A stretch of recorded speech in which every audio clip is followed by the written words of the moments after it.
after what has been a wild 2-week series in Chicago, we cap it off here tonight.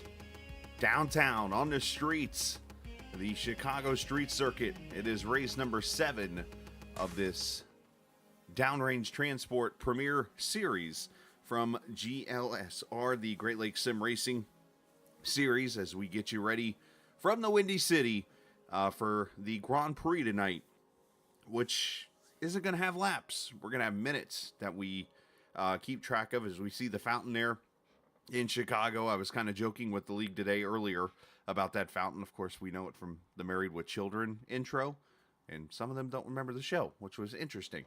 It's one of the best shows in the 90s, period.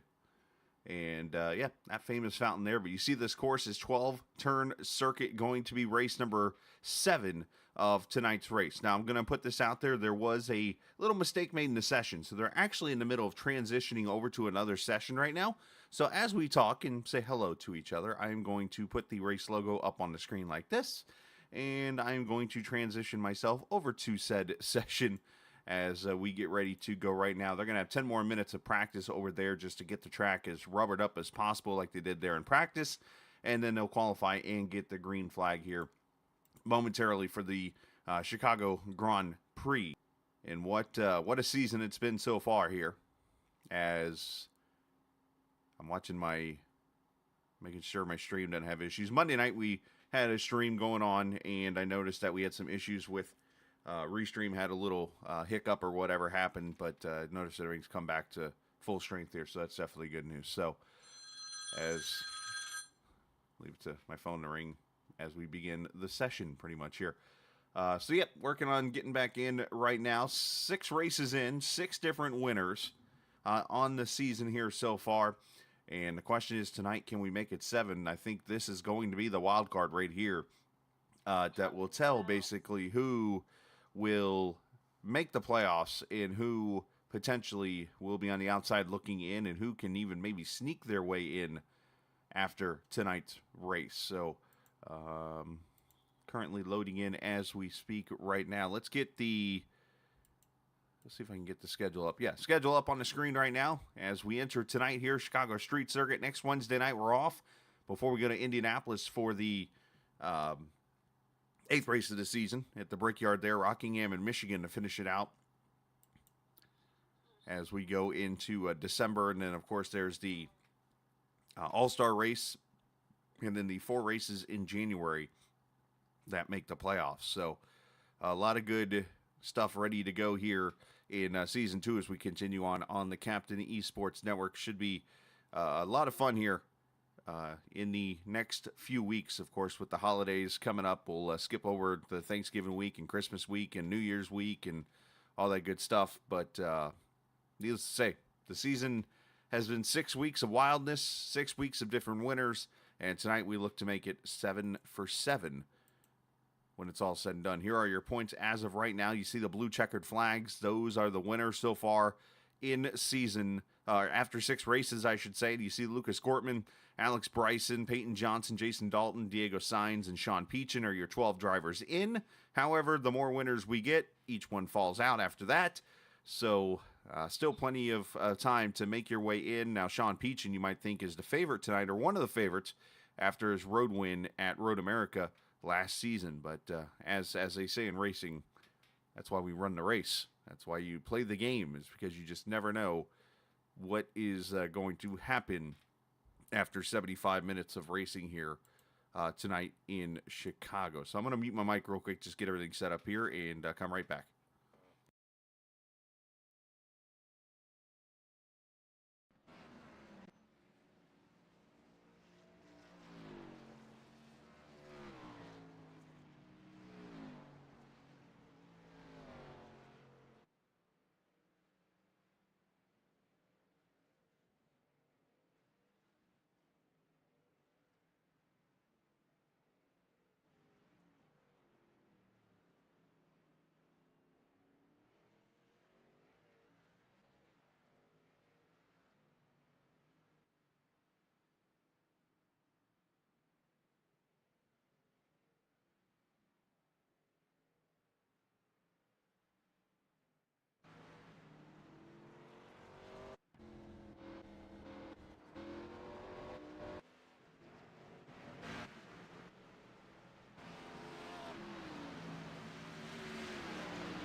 All right, here we go. Back we are as you see them on track, as they're just going to do a little warm-up session here real quick, just to try to rubber up the track a little bit here for just a couple minutes. So just a little bit longer of a pre-race, about 3 minutes or so before we get into qualifying. As you see the track itself here.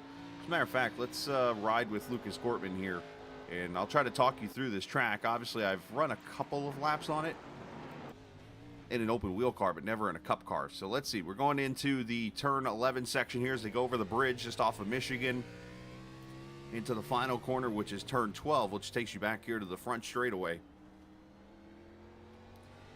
And from here, you're back up the gears. There's start-finish line to the left. You come up to turn 1 here, which is a 90-degree left corner. Almost every corner on this track is a 90-degree corner. Turn 1, you get set up, switchback corner here. You want to get to the outside here, left side to turn 2, which sets you up for the longest straightaway on this track. You don't want to hit the inside wall like that.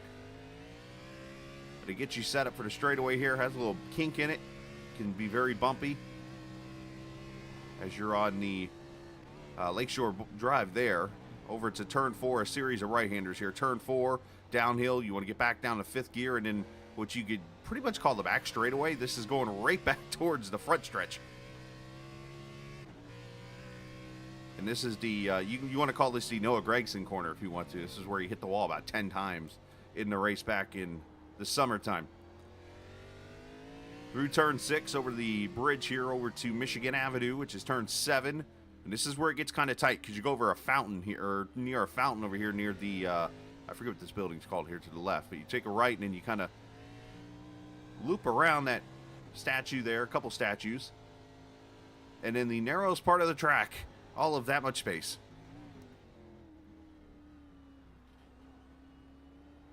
And then back over turn 11, over the bridge.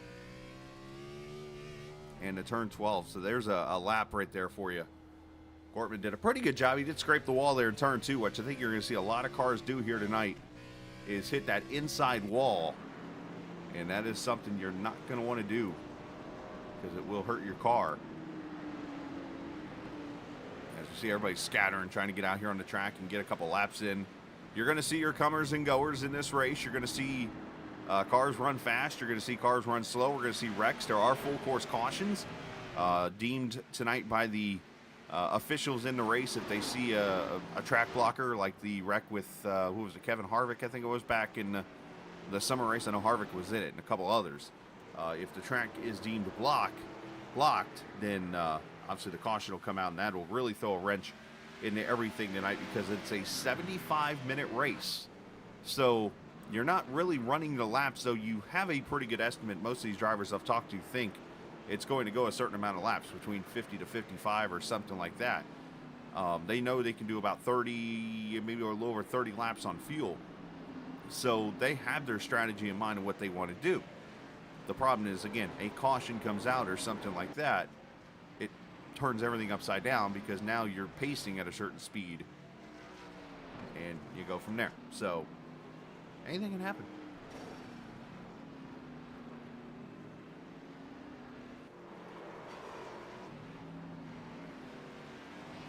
And look at that, that's how you do it. All right. All right, session is wrapping up right now as we see the statue there. There's beautiful Lake Michigan looking over at the, what you talking about, Willis Tower, or the Sears Tower as we know it as. I think we were on a boat right there. You know what I really wanted to say there, but I know I can't. As qualifying kicks off.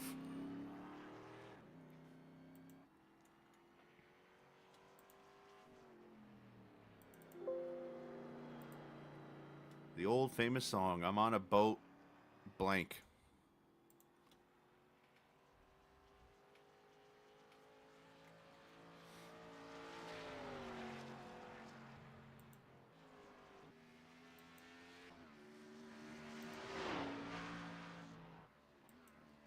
All right, so here we go. Qualifying underway. It'll be a straight-up qualifying of 2 laps, I believe.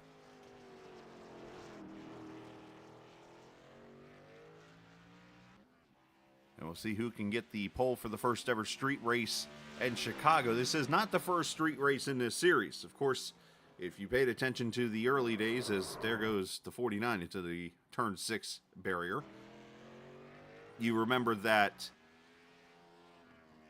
this series ran Detroit's Belle Isle a couple times in a truck race. J.W. Miller winning the first one.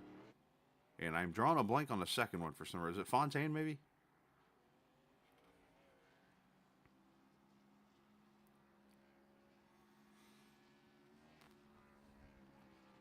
Good crowd for this race, it looks like.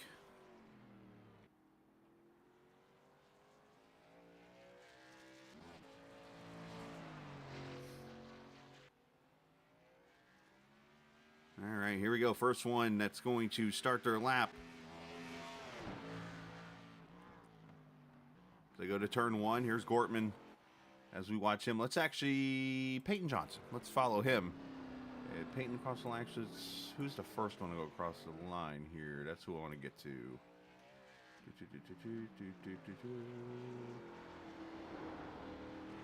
Well, let's follow Sammy B, the Chicago driver. The Jordan Brand, number 22, Spicy Schemes car. He is a road racer, so to say. So you think Sammy might be actually pretty sporty here tonight in his 22 car. Of course, he got his best finish of his career at Canadian Tire. I won't mention who his spotter was that night. But needless to say, somebody just wrecked right there at turn 6. You can see the skid marks. The Noah Gregson corner, if you will. If I could figure out a way to do it, I'd name every corner real quickly and get it out of the way. Because Clark's watching, maybe I'll call one of them Blanchemont.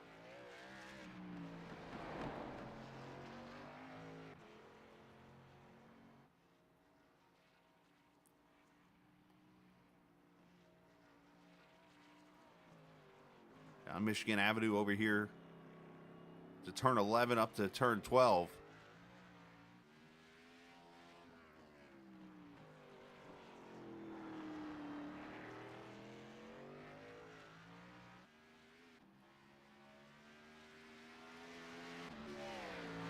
Sam going to be the first one to log a lap.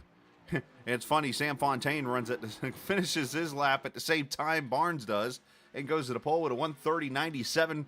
Fontaine and Barnes right on top of another. Maciejewski goes with a 68. As here we go with people crossing the line. Look for the purples down here. That's where you'll see if somebody can run a pole lap here. Let's Peyton Johnson here as he's going to come across the line right now.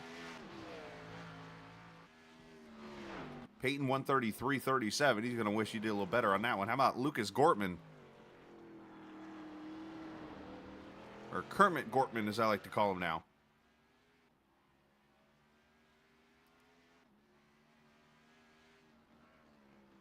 As Gortman's lap does not show up. He must not have...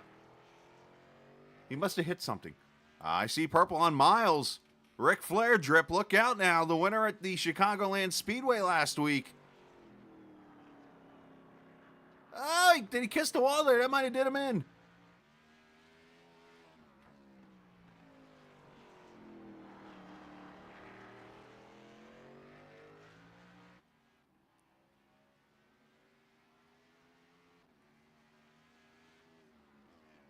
Miles fourth, 1:30.9. I want to say that turn 11 might have been his downfall.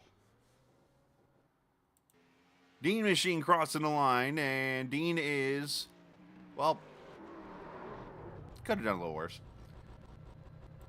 Diego Sainz up to the 8th position for him. Good lap. Tanyan Sutphin is on his second lap. We'll see how he does. Tanyan is 17th, 1:34.50. Joey Ladisor, fresh off some procedure work, in the 23rd position right now. As we go back to Gortman, who is at it again.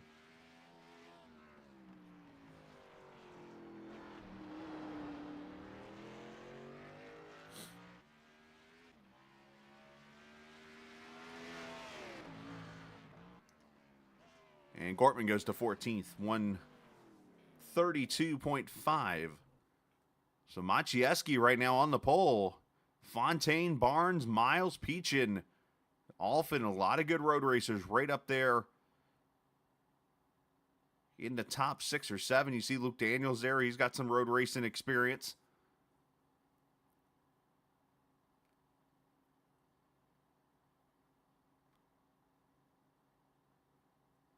Obviously, Fontaine, not surprised to see him up there. Sammy B, man, what a qualifying. That might be his best qualifying effort. Wanted to win at his home track. That view. It's a cool city to go to. I know they've had a lot of bad issues there in recent times with crime rates and stuff like that, but the city's definitely cool to go to. It's definitely a multi-day task, if you will. Been up there a few times myself. It is a little expensive, I'll say that too, because tolls and all that different stuff. If you look there, that's from Lake Michigan, which, by the way, that lake, they turn green every St. Patty's Day.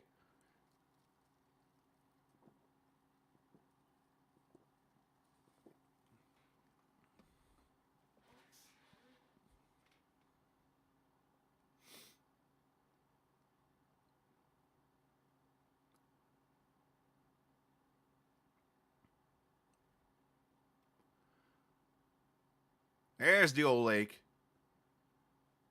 I referenced a little bit ago. That, you back to the picture, go watch the beginning or the end of the Married with Children intro, and you will see that fountain right there from like the early 1990s. What it looked like. Oh, what a TV show. I'm going to have to go watch Al Bundy. Scored 4 touchdowns in a high school football game for Polk High. He was a shoe salesman. And the bean, I forget what the actual name of that thing is. You actually go under that and you like see yourself. It's kind of interesting.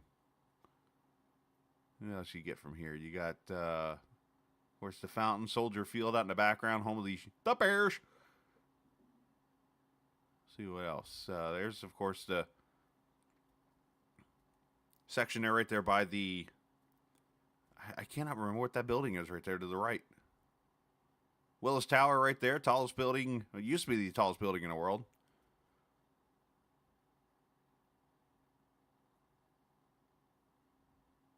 There's the corner of Michigan and Balbo, which is the Turn 9 area, I believe, right over there. So, I mean, it's just like, you feel like you're watching real TV right now. I mean, you kind of are, but this is all in a simulator.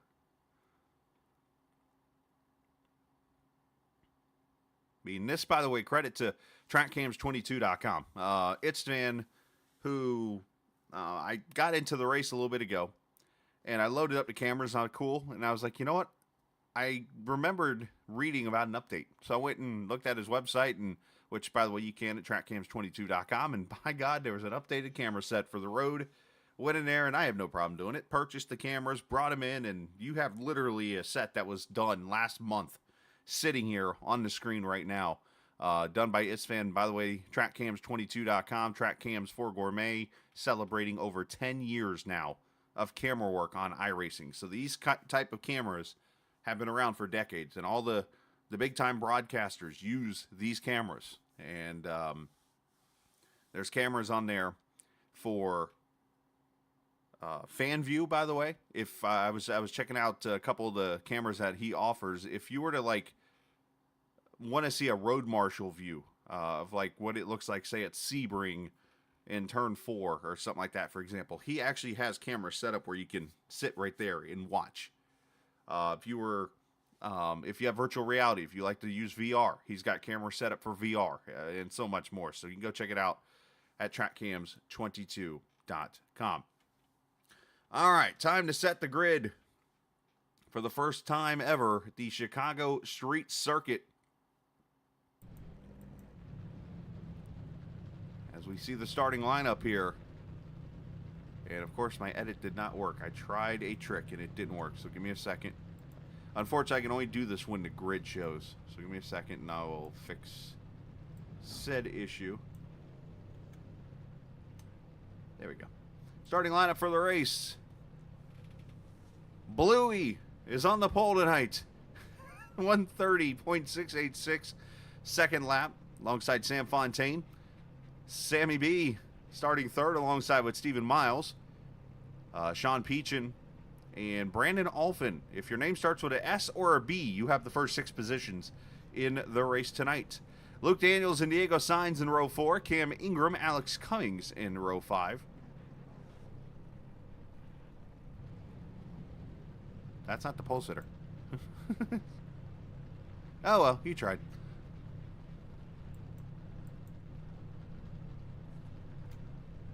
Just listening to the instructions here.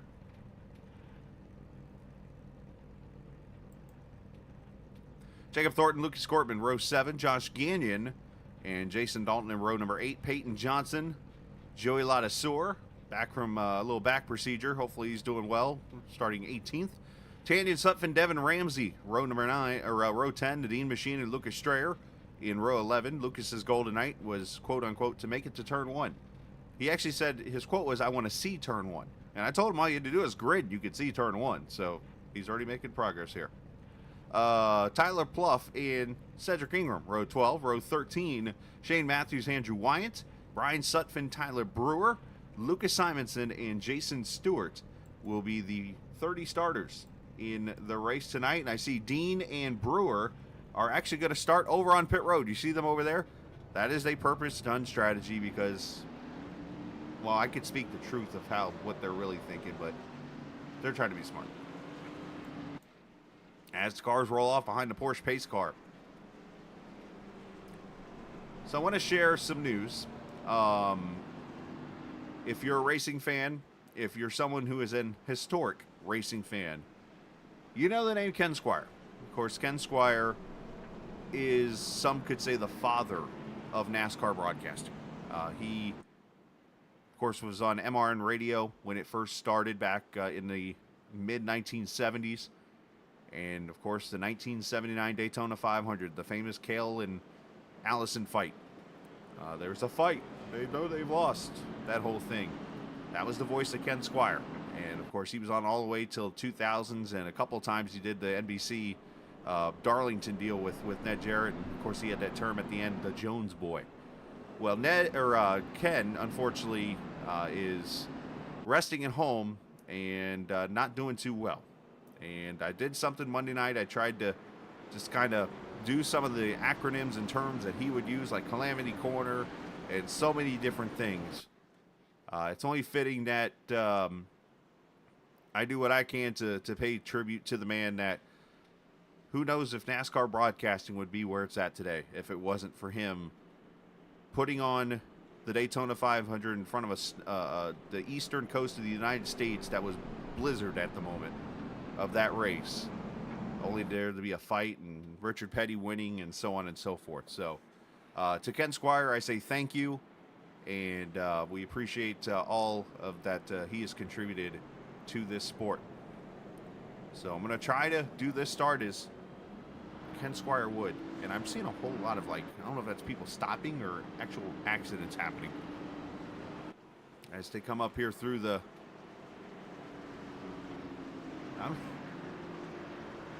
apparently,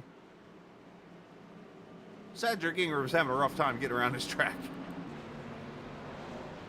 I've heard him say that's too. I wonder if somebody's already hit him. All right, so here we come. Up through turn number 11. Green flag in the hands of the flagman as we're ready for a start at the first ever Chicago street race for GLSR and the Downrange Transport Premier Series as we go racing race number 7 live from downtown Chicago on iRacing.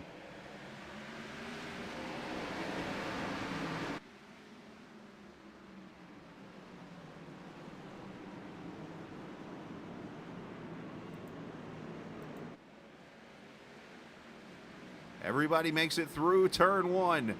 As our cameras, I said earlier, presented by TrackCams22.com. You check them out online at TrackCams22.com. As we see Stephen Miles being the first one to pounce out of line here. Up to turn 3. Turn 3, 4, 5 section here. And again, this race, a 75-minute race, not laps. 75 minutes.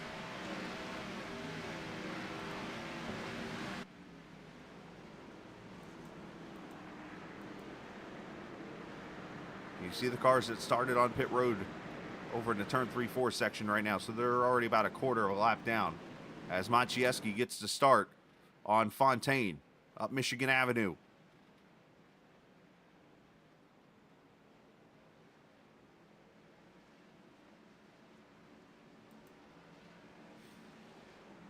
Everybody so far so good.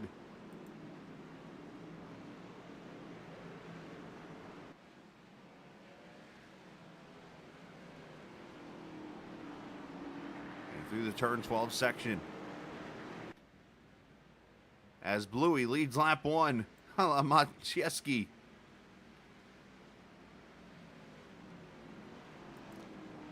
And I think we lost Telder.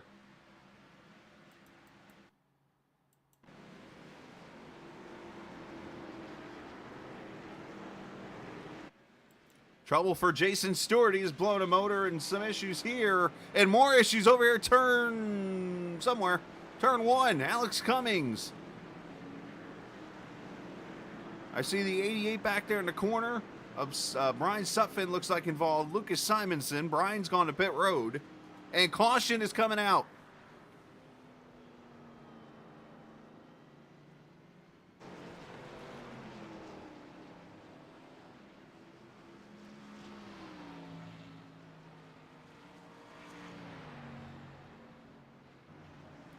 And Telder is probably on the phone right now with his internet company.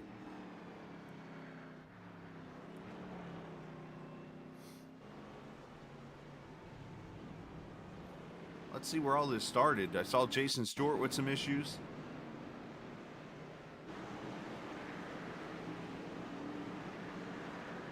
This is the turn 12 area. He locks it up. Oh, no. Takes Simonson and I think that's Brian Sutphin there. And then here's the parking lot. Josh Gagnon. Jason Dalton.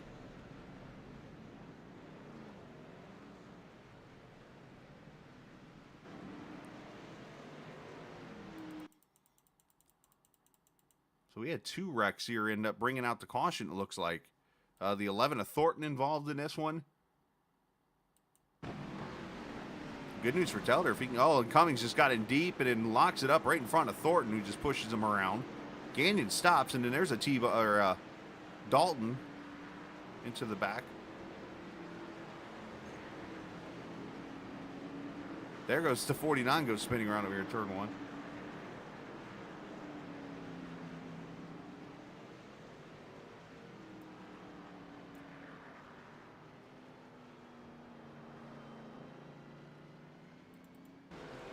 Let's go to the, there's the wreck for the...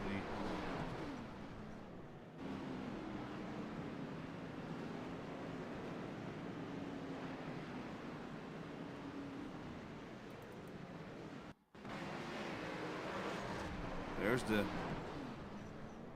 wreck there with the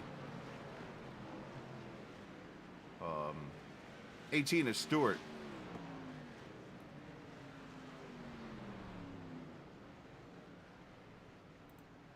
So Stewart with a first wreck, and then the second wreck, Alex Cummings and Thornton here. Let's...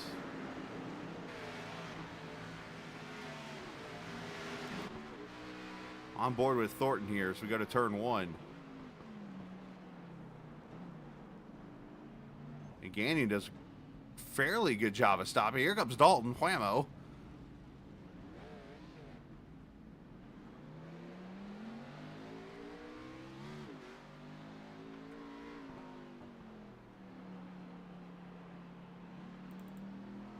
And then Alex Cummings here. I think he just locked it up.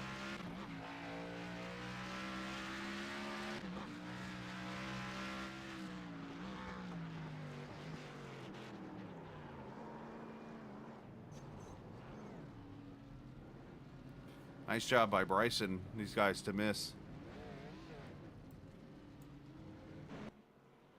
So Telder did get back into the session.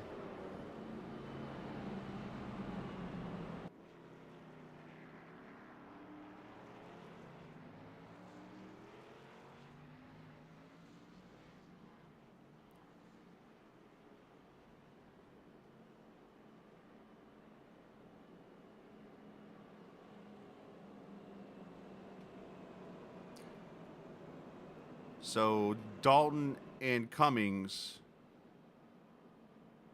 coming out of pit road there, it looks like. I'm just listening. Peachin's announcing a couple things out into the race here real quickly. Basically, there is no restart zone at this track. I know in real life they did the restart, I believe, over in turn 11. It was where they were allowed to launch coming out of 12 to spread them out a little bit. According to the rule book, it says that basically with no Geico restart zone, as soon as the pace car pulls off, the cars can go at that point. So basically, hey, I did get to show you this. Here's the race information tonight. 75 laps, or minutes, I should say. 79 degrees, partly cloudy skies. In this 2.1 mile track, 110, the track temp.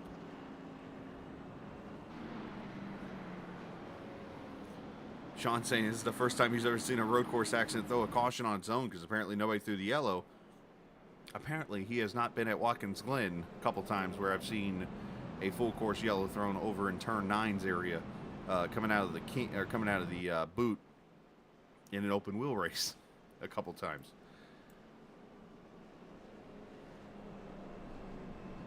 So again, this throws an interesting wrench into things. Here's Casey Carrington, by the way, taking photos over in turn 1. I say that because, again, you can do about 35 laps, 30 to 35 on a tank of fuel as we're pacing around the streets right now. So,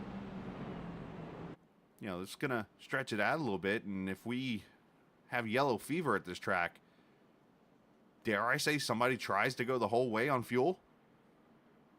I mean, save enough. Pace car light's still on, so we're not even at 1 to go yet. And looks like lap time's at about the 2.5 minute mark. So, I mean, you're easily using up almost 10 minutes of time under each caution. I am not one to be able to do math with time, so don't ask me how much that's going to add up to. I'll just say yes.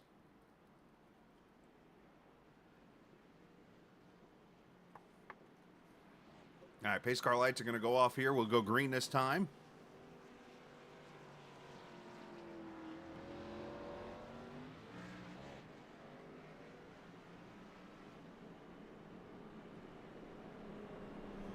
So as I'm seeing things right now, it looks like Stewart, Sutphin, Brian that is, Thornton on pit road.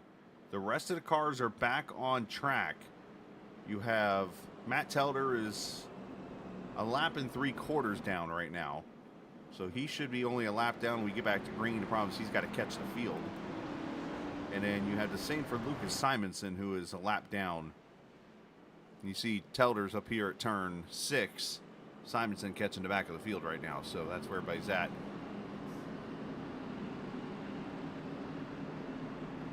It's going to be one of those races where if you can keep the car going, just keep going. Don't stop.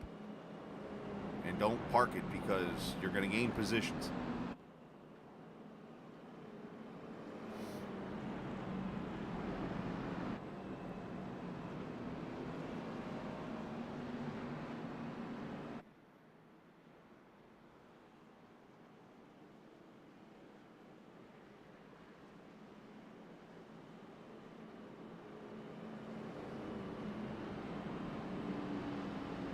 Down to the Noah Gregson corner.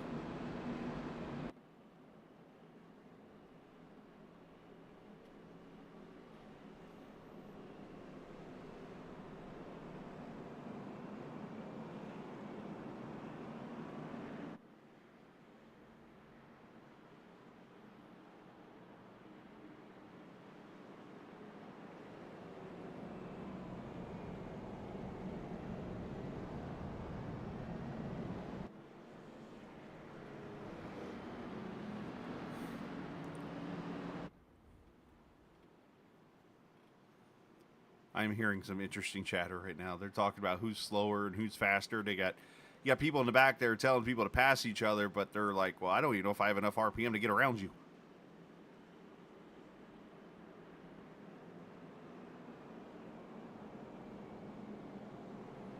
All right, so pace car should pull off here to the right, and we'll go back racing.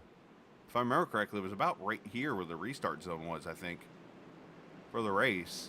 It allowed them to get off turn 12 here, and then they launched. Let's see. And there goes the 93 on it. So back at it, lap 5.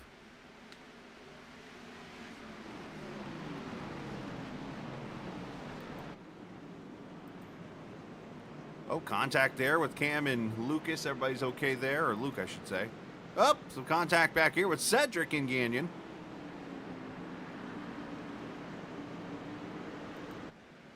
Everybody okay as they go through the turn 2 section. Up Lakeshore. Look who's second. Sammy Barnes. Homeboy. The Chicagoan.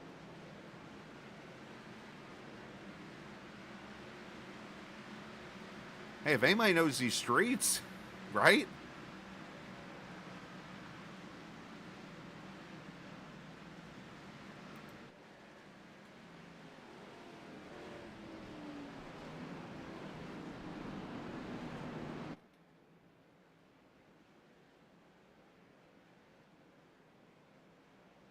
So, as you see with the road racing trend and stuff, Tellner did not catch the back of the field. That's how far back he was with the way you got to corner these tracks and so on and so forth.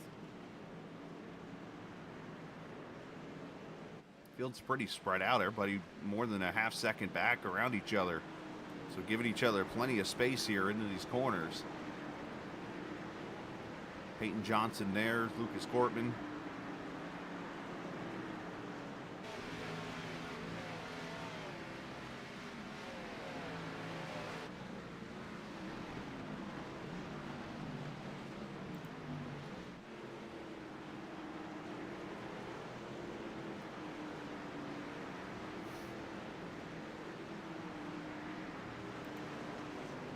Oh, Lucas Simonson has planted it over in turn 1.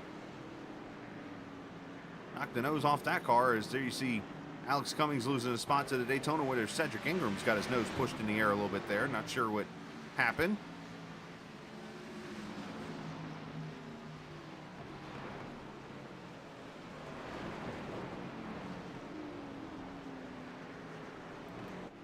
Up here, Lucas... or Stephen Miles and Luke Daniels. I called him Lucas again.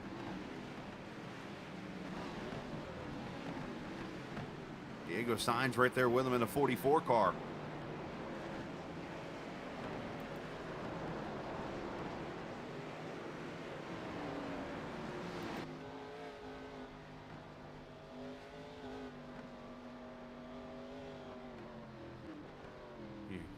Here Diego not really throttling that much at all, just kind of rolling through these corners up over the bridge in turn 11 to turn 12, back to the front straightaway here.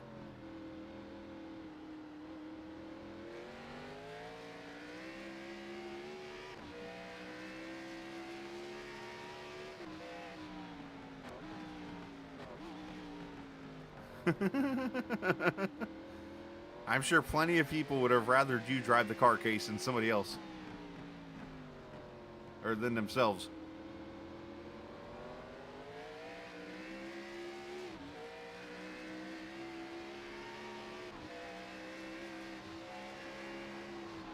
Lucas on pit road getting that nose put back on his car. Something tells me that will not be the first time he knocks the nose off of it. So Sean Peachett has gone by Sam Fontaine for the 3rd spot here. So Sam's struggling a little bit here. And then he's got the lowest I-rated road course star in the 5th position. I don't know of a shorter version of how to say that, but the man's got a sub 500 I rating on a road course, but yet can run in the top 5 in any race.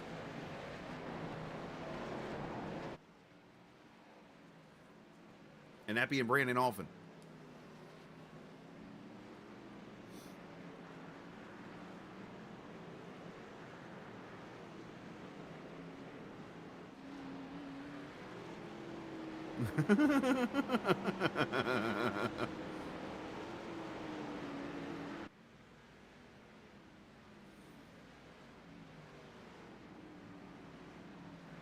Maybe you ought to ask SVG to teach you how to pit. Let's go back here. Josh Gagnon and Tyler Pluff battling it out. Gagnon apparently has lost all sponsorship in that Ford Mustang.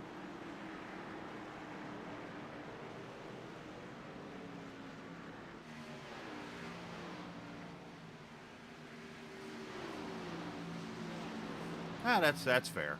That is fair.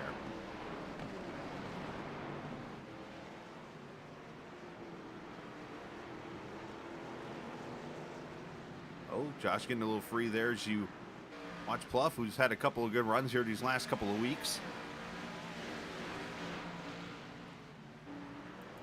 Hey, look at this. Lucas Strayer passing somebody on a road course. The man who said he just wanted to get to turn 1 is made to pass on Cedric Ingham. There's Telder's caught back up. Unfortunately for Matt, though, still a lap down. Gonna need a track blocker or something to happen here. Telder gives Strayer the goose. And on my way.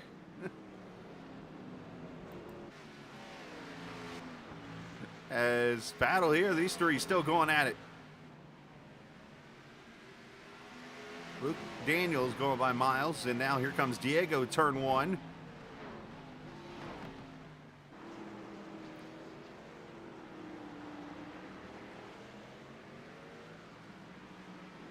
And I'm sorry, was that? Yeah, it's Diego, because Cam Ingram's there behind him. So, good passes by those guys.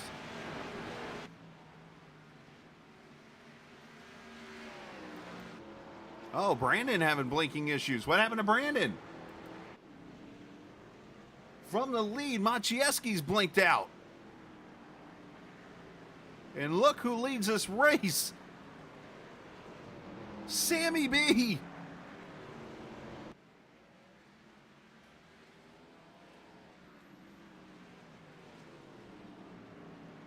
Tough break for Brandon. Not sure if, I don't know. I'm trying to think of a Bluey joke, and I can't right now. Did the episode of Bluey run out? I know his episodes are short.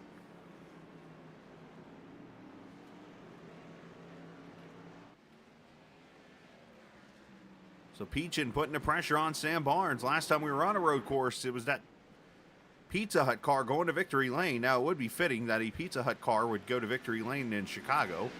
Of course, one of the couple of big cities known for their pizza. But I would say that's about where the comparisons stop on that one.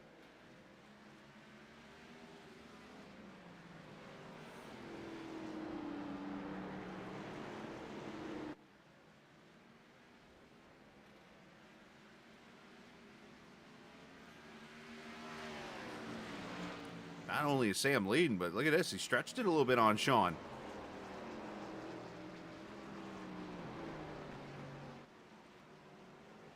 You know what's funny? I actually did consider, I found out like last week, there is a Giordano's here in Fort Wayne. Which, of course, Giordano's is a big Chicago chain. And I thought about it. I was like, man, maybe I should go today and get a Chicago pizza or something to eat. And I was like, you know what? I'm going out of town this weekend into Tennessee. And I'm like, let me save my money. Let's be smart here. So I had pizza at home.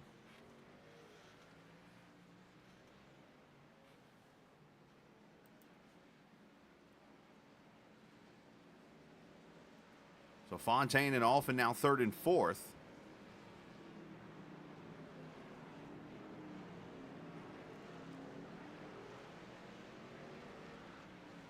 As Alphen, look at this.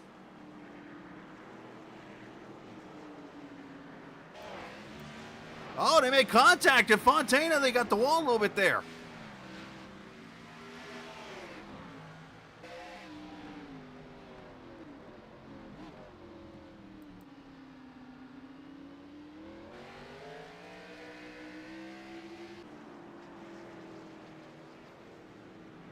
Every switchback. Wait a minute, did you hit the wall, Brandon?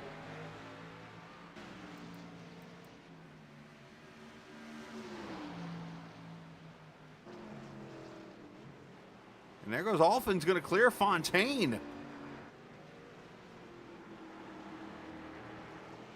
Oh, well, I did not know this. Let's go back and see. Oh, yeah, right here. Holy cow, it's on my highlights and everything. What happened to Bluey? All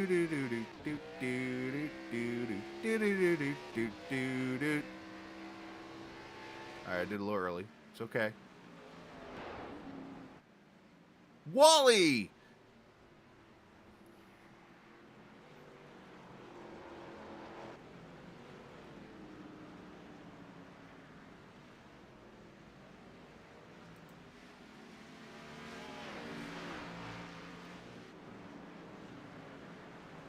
So that's what happened.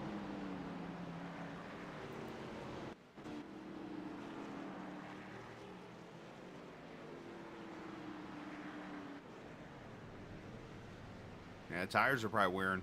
That's what that comes down to. That sucks, man. That's part of a street circuit, though. Things can happen anywhere at any time. Yeah, I thought you blinked out because I looked over and I saw you disappear and go to the bottom. Like, what happened?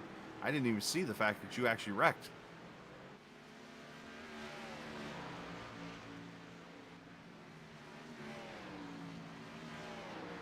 So it's a half second now from Barnes back to Peachin. Brandon Alfin 4.4 back from Fontaine. I want to see if we... Let's go back to that battle for third a second ago.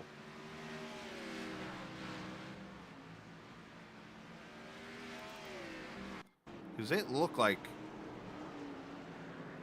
there was not contact. Fontaine just kissed the wall a bit there.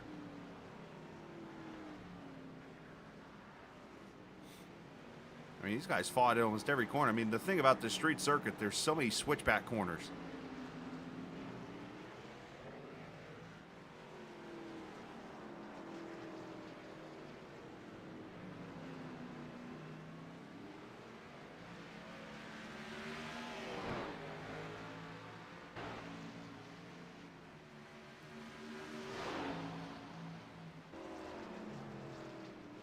And Brandon finally clears him there. The double right-hander actually helped him in this situation and gave him the ideal lane when it was all said and done. Issues for Tyler Brewer. He and Lucas Simonson apparently have crashed, and did Dean crash with him?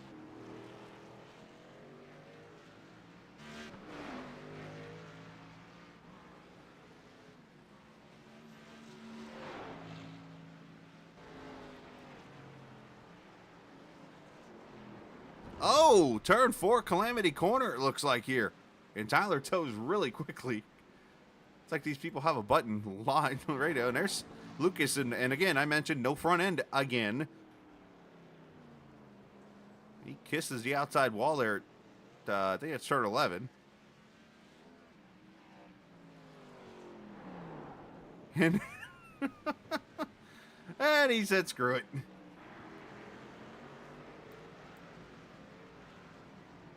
Oh, issue for Gagnon. Let's go live real quick and see. No, he's still going here. Never mind. That's Alfin actually Scala.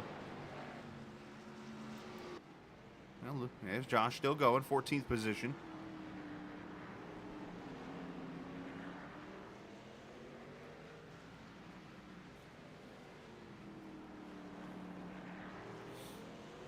I actually do not know you're a crappy road driver, but thank you for ensuring me to know that now.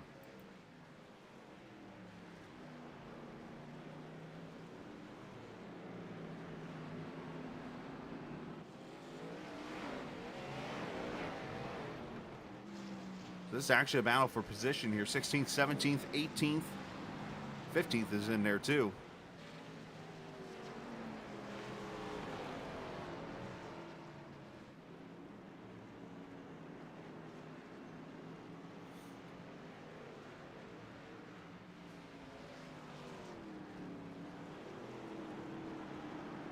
As Josh Gagnon going to come to pit road here, so I'm not sure if that's strategy or what's not, but Josh Gagnon on pit road as you see these guys cross the line.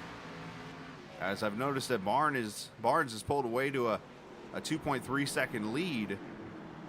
Oh, and into the wall goes to 7 Italian Sutphin now.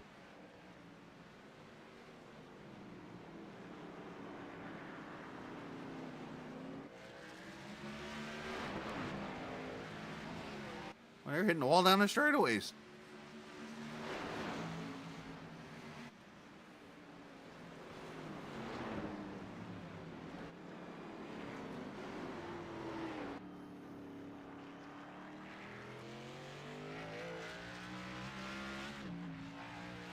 So 14 laps in, 48 minutes to go. I'm looking through things here, and I don't see any issues at all. I think Sam is just straight pulled away from Sean Peachin here. Matter of fact, Peachin's got a new person to watch, and it's that 21 car there behind him.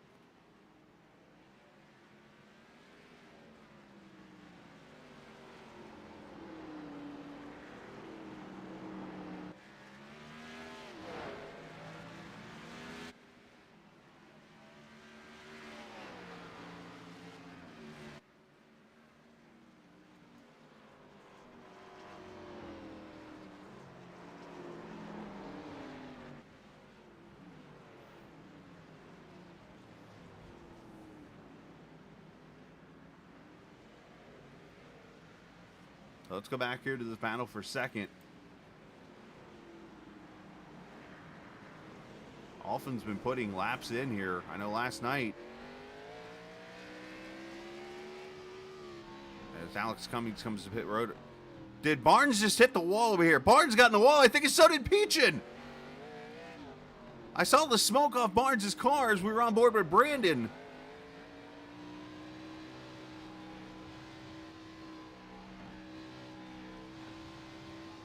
Well, I just brought the top 3 in here together. Oh, Peachin gets the wall again. Oh, another contact. Oh, Shawnee. Yikes, 4-wheel slide off 12.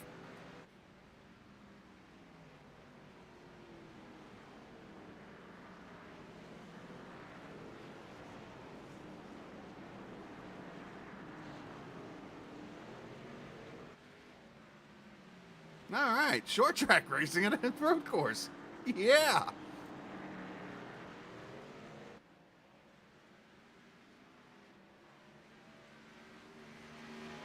I think we had more issues back here.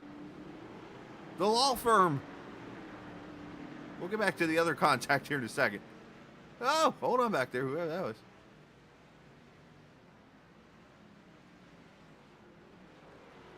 Oh, Peyton. Yikes. Turn one wall.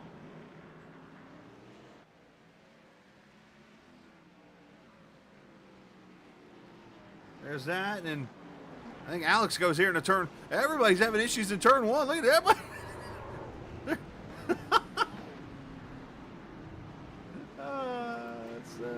Let's back that up and see it again. So Peyton Johnson does it. And then Alex Cummings comes up the track. He's like, hey, hold my beer. Or hold my body armor, I guess.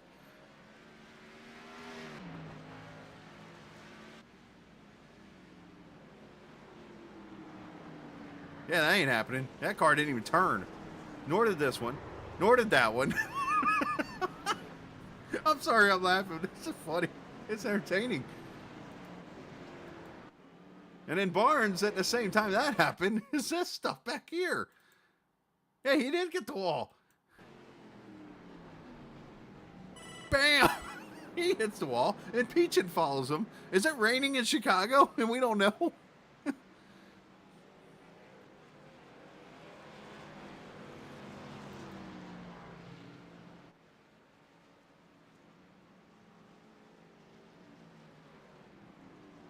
And Peachin actually cued the mic after this. He wasn't too thrilled with Brandon here. Brandon, I mean, he left a hole there, and there's a little net code. And then Peachin decides he's just gonna pull the e-brake here.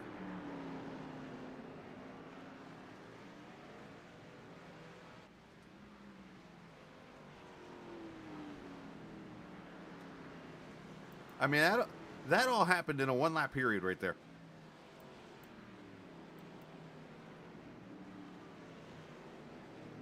Barnes still leads somehow.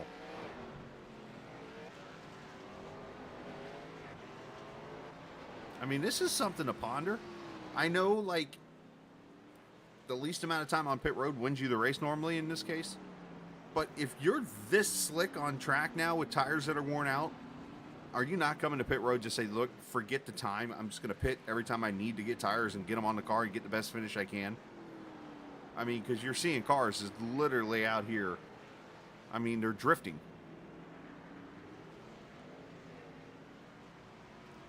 Devin Ramsey on pit road. That's true. You got to make it to that point, right? I mean, lap times are off 2, 3, 4 seconds right now. I mean, this is totally looking like the Detroit street race a couple times that we've had. There's Cam Ingram. There's teammate Diego Sainz there behind him. Alex Bryson. Uh-oh. Shane Matthews is wrecked over here. That's a fantastic question. And there's your answer. Oh, Cam Ingram now. AB. A couple of them are wrecked. Lucas Gorman with damage. I mean, they're wrecking everywhere.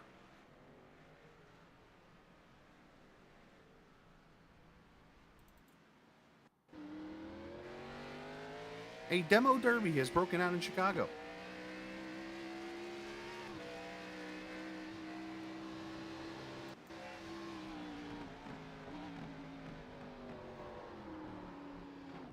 Ow, he crushed that wall.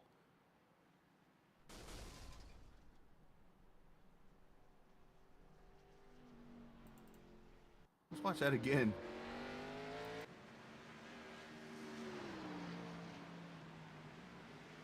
I mean, this is one of those that goes back to, I've always joked around about the theory if I ever ran a race at the Nürburgring, I would just put it in second. Oh, he's way deep. Yow! There's Bryson. There's... Who was the second car through that missed that? That was Diego. I would put it in one gear and just run that gear around the track. We're getting to that point in this race where I would just run one gear around here. You can pass me all you want to. I'll just outrun you at the end. Bam! Look out!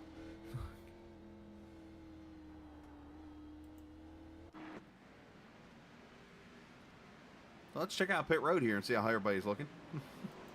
There's Brewer, Bryson, Thornton, there's Cam Ingram. Oh, Devin's gone around. I saw what you did there, Case. Well done. You've been around me too long again. And up here for the lead.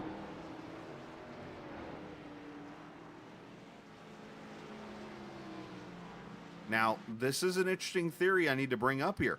Sam Barnes is not used to being in this spot right here, of being the leader in a race. And when you're in the leader of a race, it's different because you, as we all know, we get to the lead, we drive different.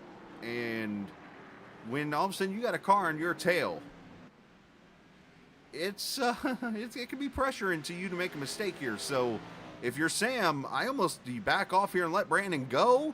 You don't want to make a mistake here. Yeah, like that. We need to come up with a term for the wall scrape here at Chicago.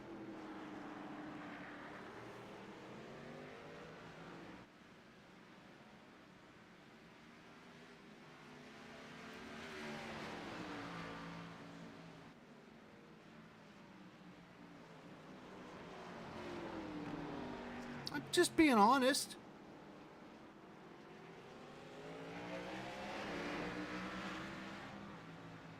I know this from experience. I'm not used to leading races, and when I'd get up here in the lead of a race and I get somebody fast on my tail, I've got a different feel. Like I said, don't make a mistake, and look what he just did. That's my point to the whole thing. Right? Oh, I made a bigger mistake. That's my theory right there. That's what I was talking about. So Alfin to the lead.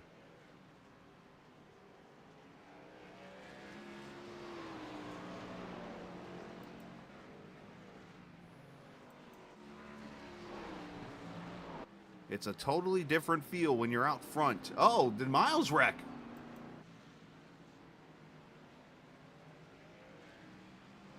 Nope, he looks okay. That car's fresh and clean. Clean. I thought he was going to wreck right there.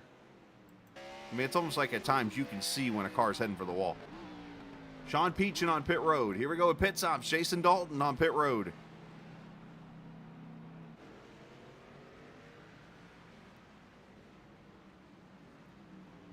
I mean, it's like the front tires just don't turn at all. They just chatter and zing, right for the wall you go. All right, so Peachin in the Peachin Hart car.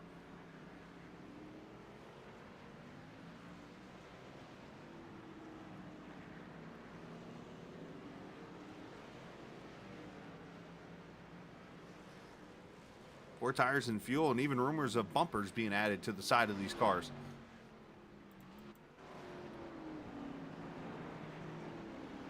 There's Kermit Gortman. There's Tyler Pluff on pit road.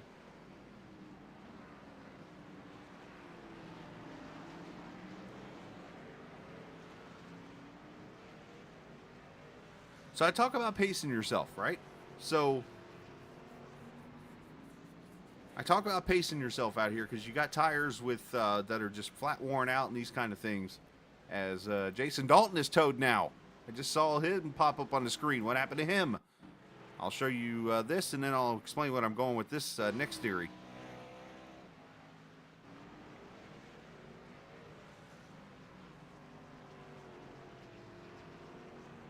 Was that a brake lockup or a money shift? That was a money shift. Add that to the Chicago bingo card.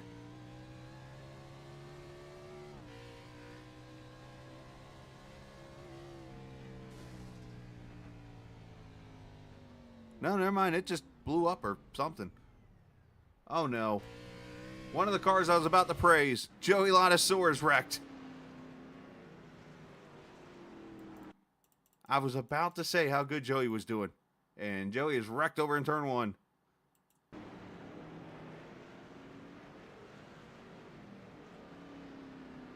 Where's Joey?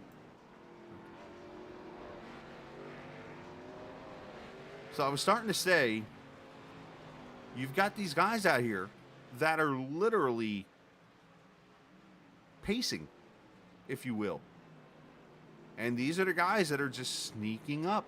And it's the equivalent of the guy that gets out there on a road course and keeps all four wheels on the pavement, doesn't get off track at all, and ends up with a top 10. This is one of your guys, Joey Ladasor. Andrew Wyant's another one I'm watching. All right, so Joey went to pit road, so we'll have to come back and see what happened, as he seems to be...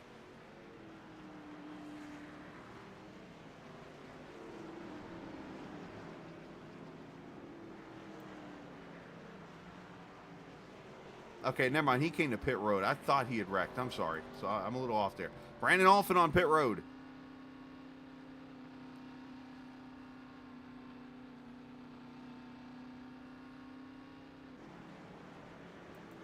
I think Josh Gagnon has had issues potentially. I'll have to see.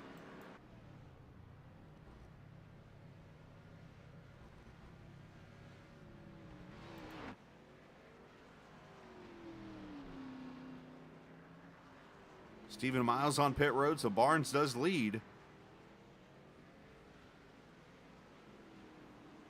There goes Alphin leaving pit road to the left. There's Fontaine and Peachin coming through. Here comes Daniels.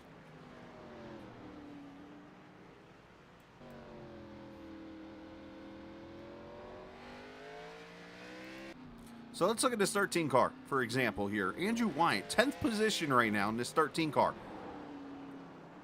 There is barely a scrape on this car. He's just out here just pacing.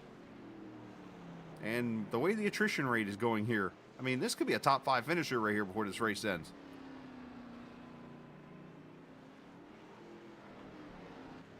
I'm just saying.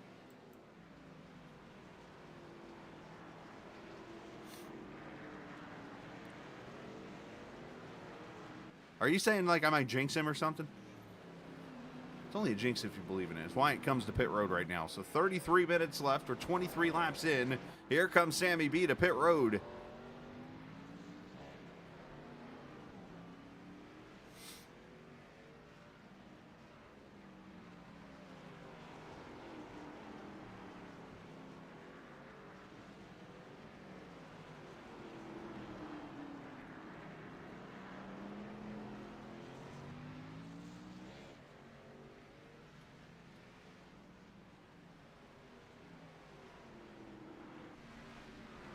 more tires and fuel.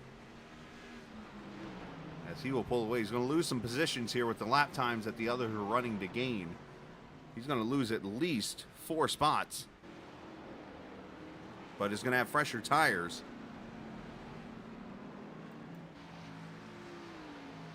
As Brandon Alphin will assume the lead now. And there's a battle for second. You got a battle for fourth up ahead. It's behind these guys, but ahead on the camera.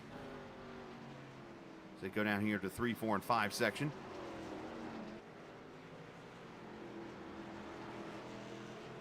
Would we consider turn 4 Blanchemont, maybe? Clark, because it's got that, it's a fast speed curve.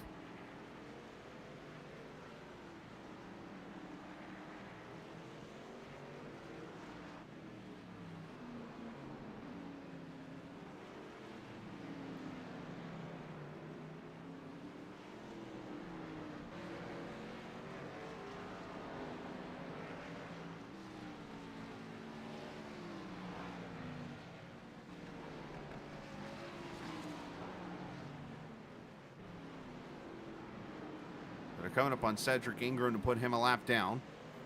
Or, well, he's already a lap down because Alphin's gotten around him. But these guys about 4.5 seconds back. Luke Daniels is, let's check on him and Barnes back here. So here comes Sammy inside. Little squeezer there.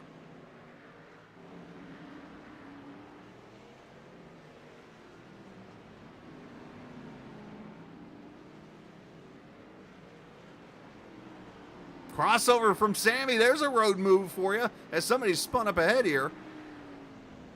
Nice road move there by Barnes. A little crossover action, young man.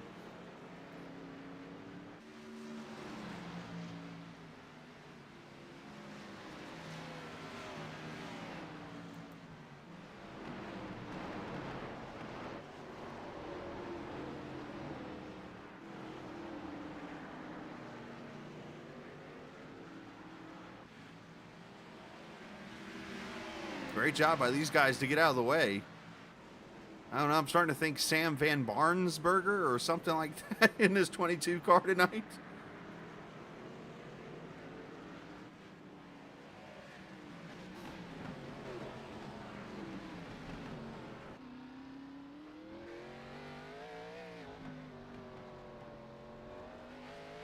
Here's the thing I'm worried about with Alphin. This dude is like, oh, Ramsey. That spooked him. The thing about Brandon is he is like, he's 2 seconds faster right now than Fontaine is. Unless Fontaine's having issues or something, this is going to, you would think Brandon's tires are going to fall off here.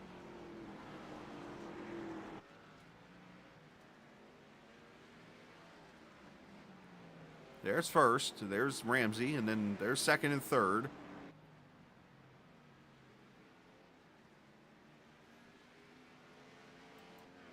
As Peachin inside of Fontaine for second. Pizza versus poutine. Or what about a poutine pizza?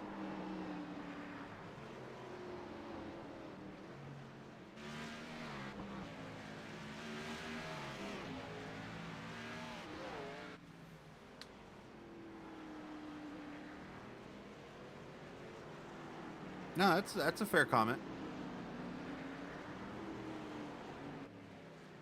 Yeah, it looked like he was pretty deep, didn't it?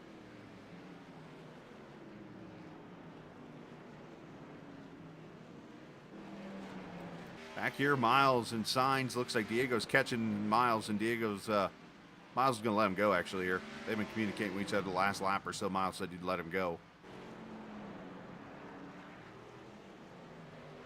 So as we look at the top 10 right now in this race, I bring up the theory of the point standings again because there is only one person in the top 10, I'm sorry, 2 people in the top 10 that have won a race this season, which means there's an 80% chance that we have a 7th winner tonight in 7 races. So, which then goes back to you have literally 3 shots after tonight, or I'm sorry, 4 shots after tonight to get into the No, I am right. 3 after tonight. Okay. Yeah. So you have 3 chances after tonight to get into the playoffs through the wins. If you get 10 different winners, that leaves you 2 spots, which is going to come down to probably the top 2 in points that have not won a race. There's your guys that get in. So you're looking at some people that, you know, could easily not win a race here and not make the playoffs when they're easily a top 10 driver right now. But just because they did not get the win, it changed everything. And look at this.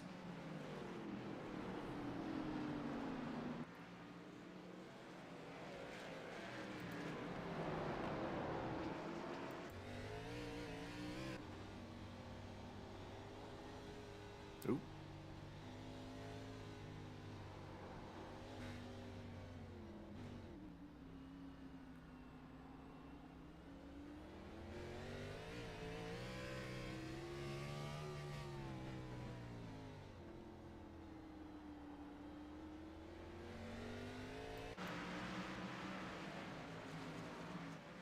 I think Barnes has got to be patient here. I mean, Alphin's gone 7 seconds, and you got to think that his car is going to fall off. I mean, he is driving, he is a second faster every lap than these 3 cars here. Here comes Barnes, got the run on Fontaine. I mean, I am literally getting like Van Gisbergen type feels here out of this 22 car right now.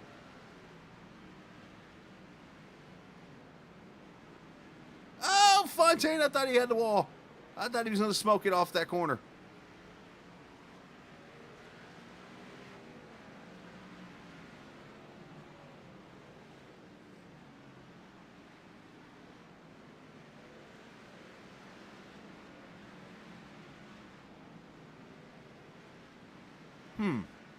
I got to rewind something. You ever notice how things aren't perfect in life? So they're on a bridge here, right? Don't you hate it when there's a shadow underneath of the car? Anyways. Yeah, I know. Dean actually got it to open up when the race opened up. Because when I bought it and downloaded it, because I could download it quickly because of I had already had it, obviously. Yeah, it loaded right up.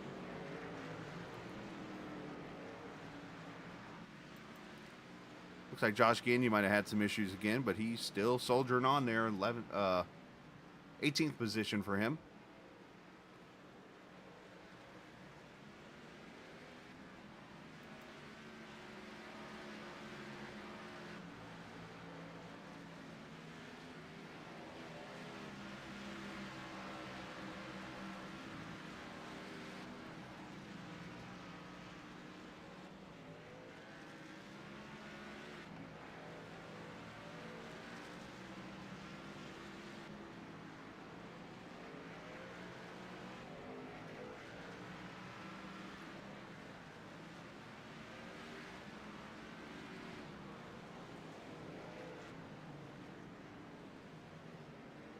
Oh, Peachin got the wall.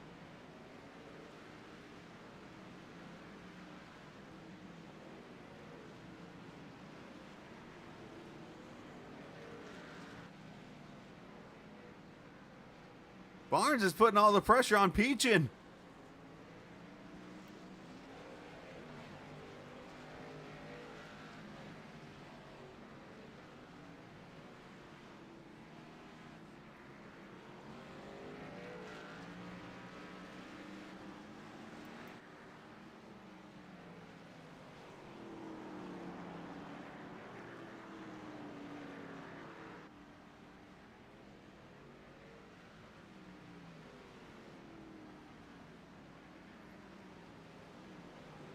I heard Peachin cue the mic up something a second ago. I'm not sure if he was frustrated about something or what the deal is, but you know, I heard Fontaine say something immediately afterwards, but I mean, that lap, they lost 3 seconds to Brandon Alphin. I mean, Barnes needs to get the voices out and just race. Make your moves.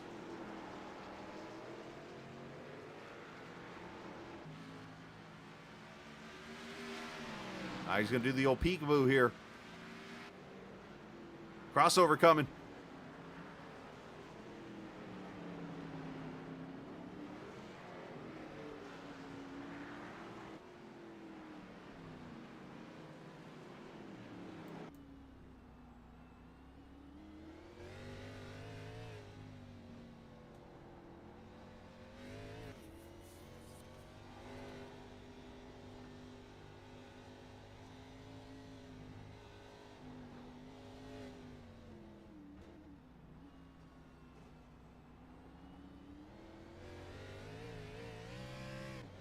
Looks like Sam's very strong over on the 1 through 5 section of the track. I think in that narrow section, he just kind of is patient, just letting, just getting through that section in here until it widens back out, and then he goes for it.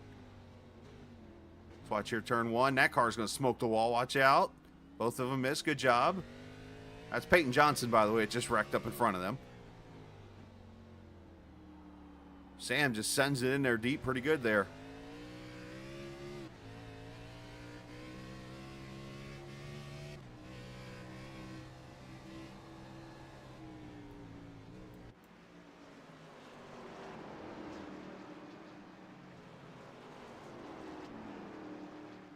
Oh, I think Barnes got the inside wall there.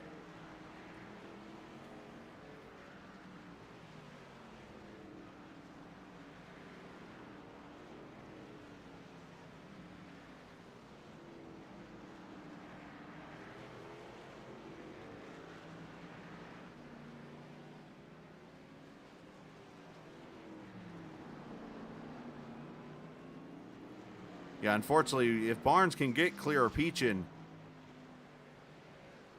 that 22 car is going to be gone.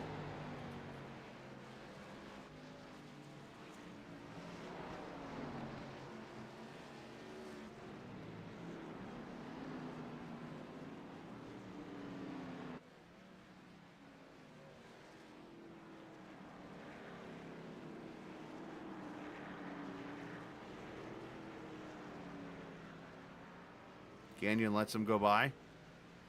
But Alphin 13 seconds, and is a good second, almost 2 seconds faster now.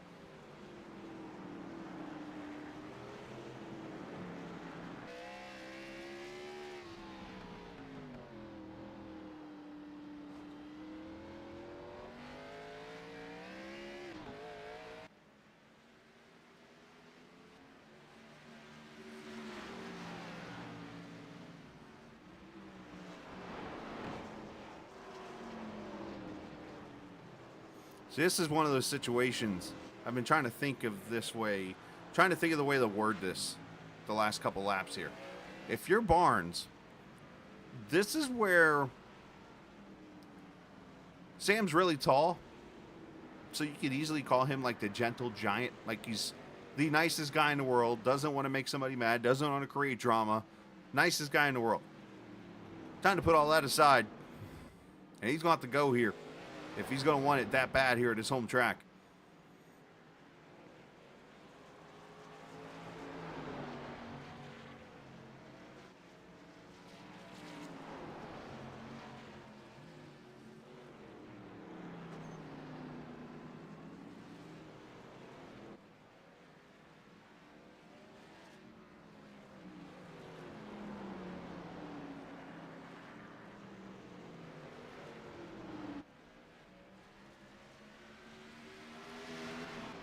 So just a little less than 20 minutes to go. Plenty of time here.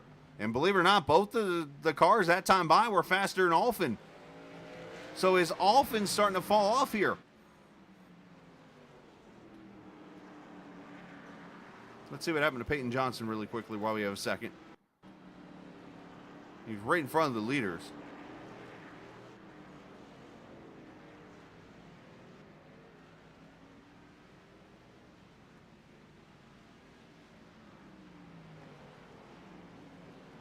Unfortunately, his race came to an end just like that.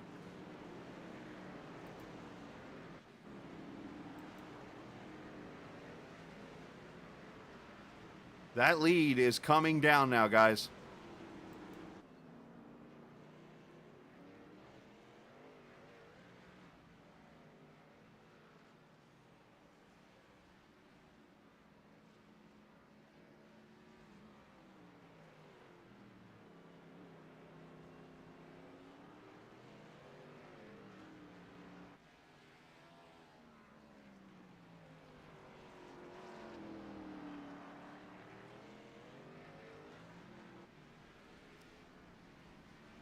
The 34 laps complete here.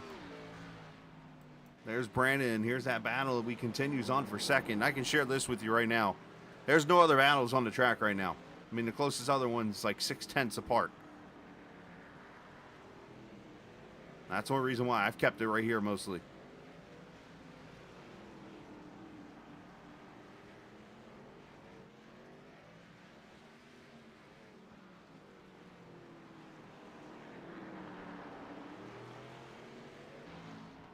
You can see the rear end of both cars sliding.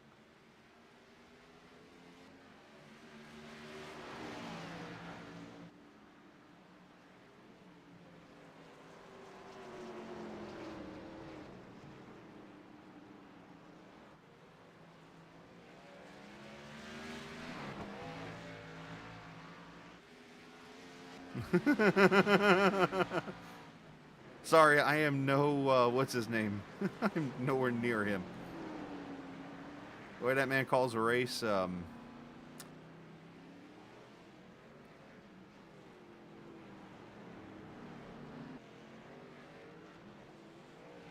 Crofty or whatever his name is.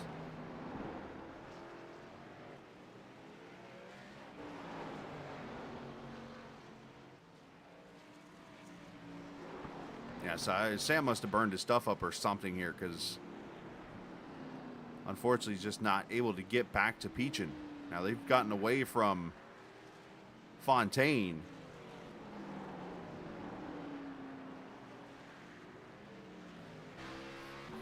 Like I said, there were a couple times there as Sam got close, there were a couple times that Sean said something, and I don't know if it was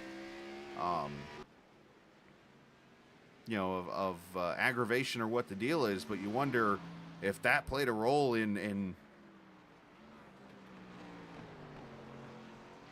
holding Sean off, or Sam off, I'm sorry.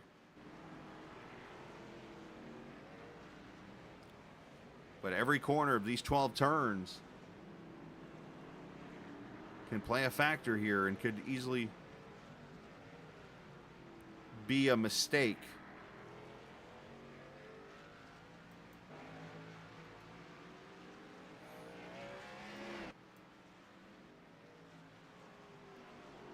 Luke Daniels here, 5th position for him, is about 30 seconds back from the lead, the 40 Racewear car.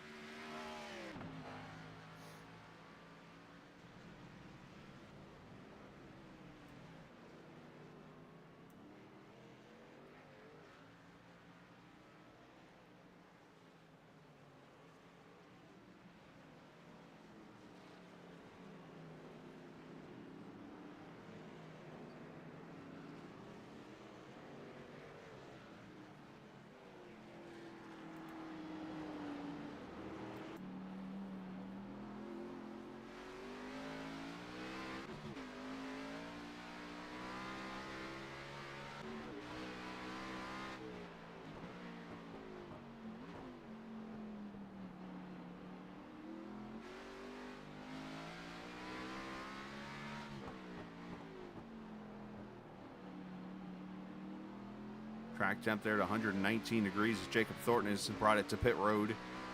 Looks like he had some issues on track somewhere.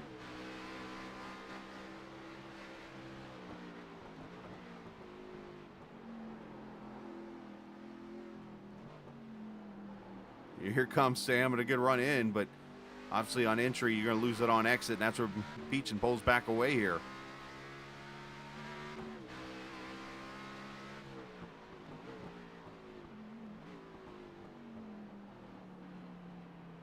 Fontaine still about 5 seconds back of this pack.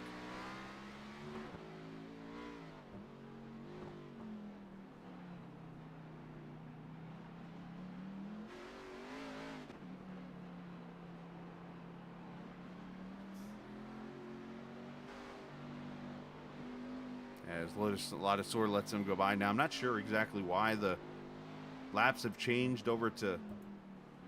Didn't get the...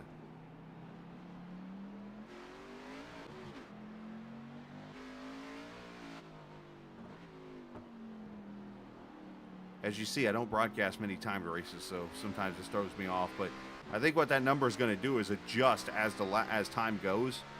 So you might see a lap where like multiple laps change at once. It might go from like 12 down to 9 or something like that because of time or whatever. So let's keep an eye on that. There might be a way for me to change it. Let me see if I can fix it real quick.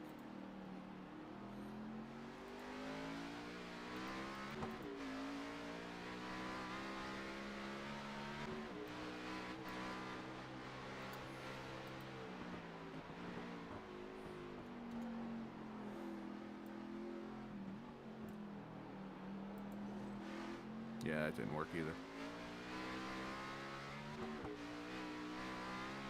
It is what it is. Andrew Wyatt having some issues here.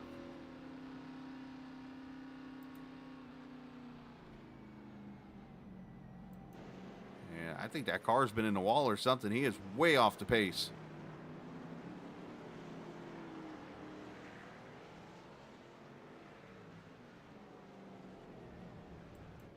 So unfortunately, 13 not going to make it back. Well, he'll make it back, but not going to make it to the finish, I should say.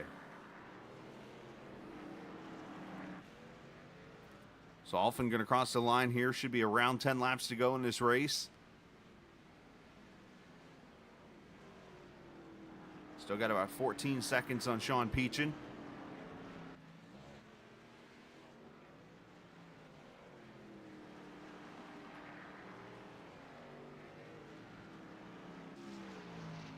As Fontaine comes to pit road.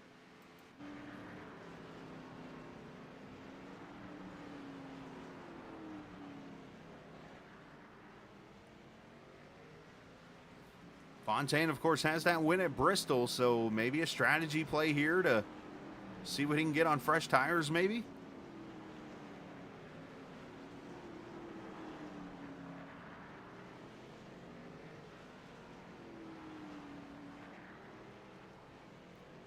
I don't see that car doing anything.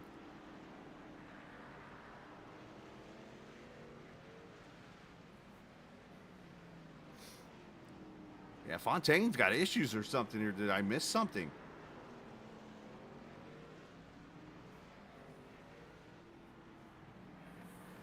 I don't see anything in the highlights. And now he leaves pit road. 31-second stop.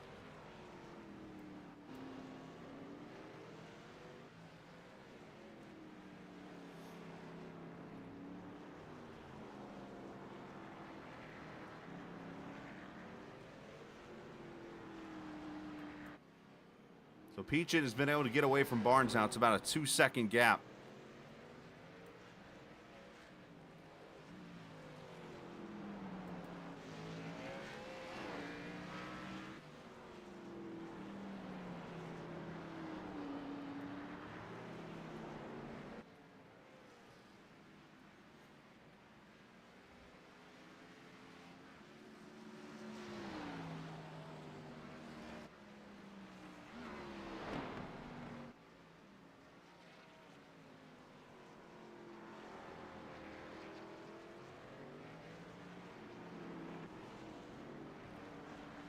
So with Fontaine pitting, the top 6 in this race have not gone to victory lane this season. So we are getting more and more likely to get that 7th winner on the season as we get ready to take the week off for Thanksgiving and come back at Indianapolis.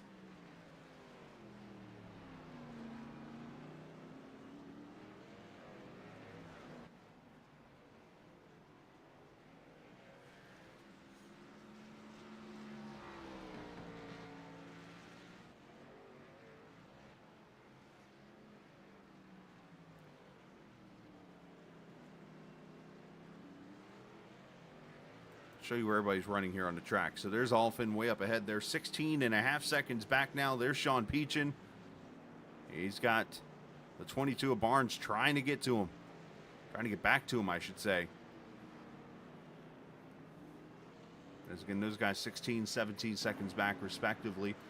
Luke Daniels in the 4th position here in that 98 car, doing a great job here tonight. Luke's usually a top 5, almost automatic on road courses. I go back to that street race at Detroit a couple seasons ago. He was, I think, a top 3 finisher in that race. Here's Lucas Gortman. O'Kermit running into 5th position.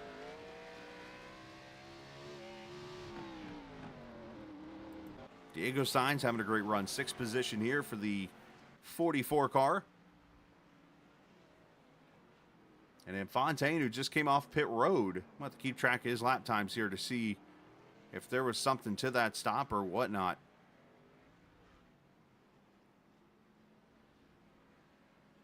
But Sam running in the 7th position right now. And Stephen Miles back here in the 24 car in the 8th position. Tyler Pluff right behind him, catching Miles. And we might have a battle here for 9th here in just a second. Joey Latisour's 10th, but I want to jump back here to the 11th place car. Well, there goes Miles up the track, and there goes Pluff going by.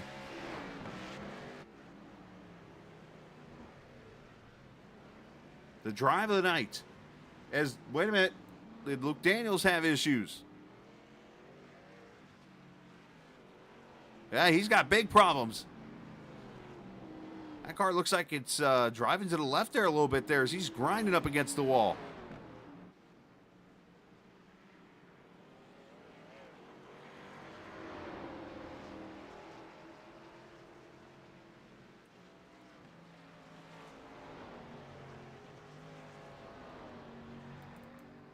Looking to try to soldier it home here, but what happened to the 98?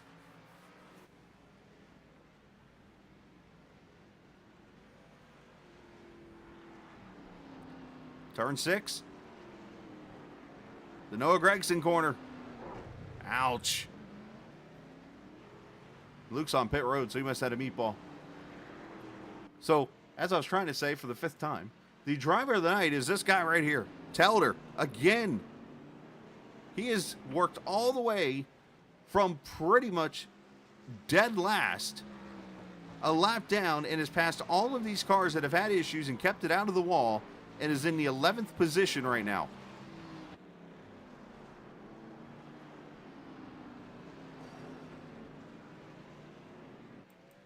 And he's about to go into the top 10 if Luke has big issues.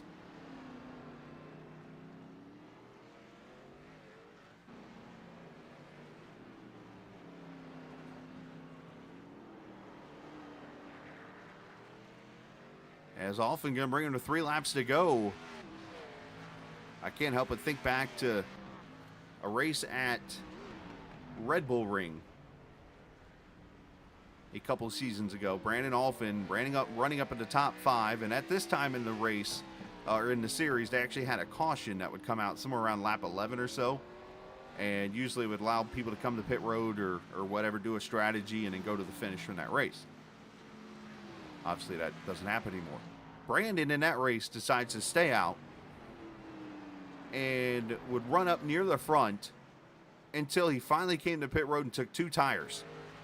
And in that race, it became almost a little bit of laughing between those and Brandon. And Brandon obviously mad at himself at that time because of that strategy call. A lot of people questioned it. Not that I did at the time too, but, not that I have any room to speak on some of these strategies. So, with that said, that was like the low point on a road course for a guy that, like I said, has a sub 500 I rating, but yet doesn't matter. Goes out there and shows his stuff. And now here he is on a street circuit. He's been running his laps of practice, and he's proven me wrong because I thought his car would fall off eventually. But here he is coming up on his teammate Miles.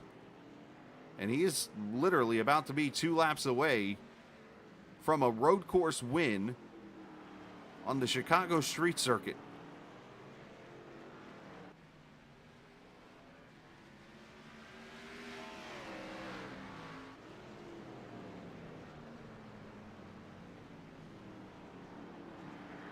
I think we had issues with Devin Ramsey and Josh Gagnon. Apparently,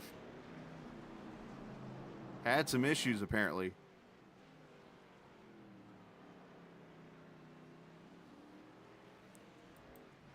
And there's the second and third place battle. I'm pretty sure that Sam Barnes is going to be broken here. He's not going to like this third place finish. I'm sure he's going to be happy with it, but you know he wanted to win this race.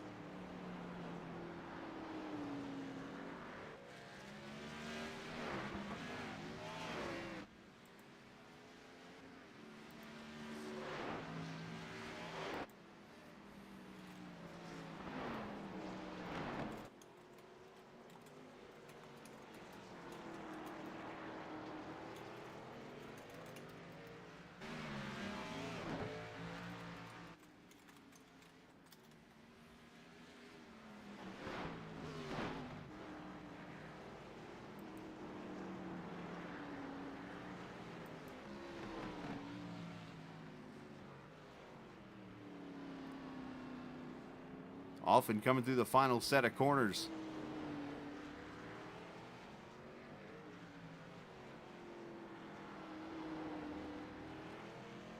And let's see if the white flag waves this time. It should. If not, it's going to be close. I don't see anything waving. It's either 1 or 2 laps to go, so I just got to pay attention here. And it's the one tricky part about a road race with time.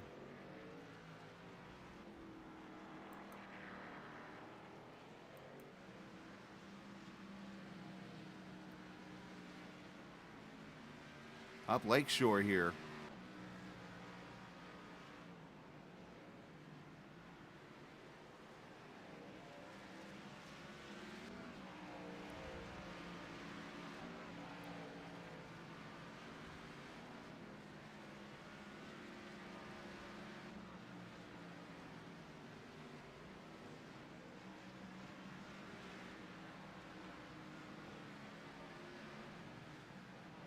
Brandon's just out there running his own pace. Got plenty of room here. Can back it off if he wants. But sometimes when you back a car off like that, it actually can be the worst mistake you can make.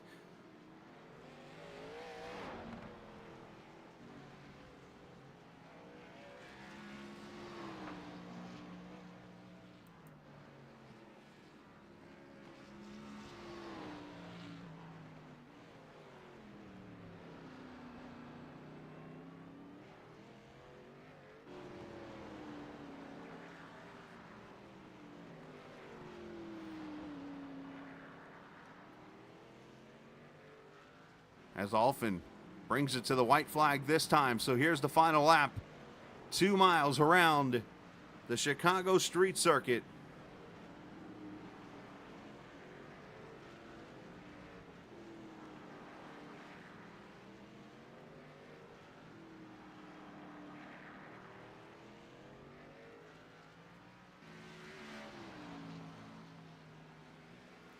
How crazy I'm about to...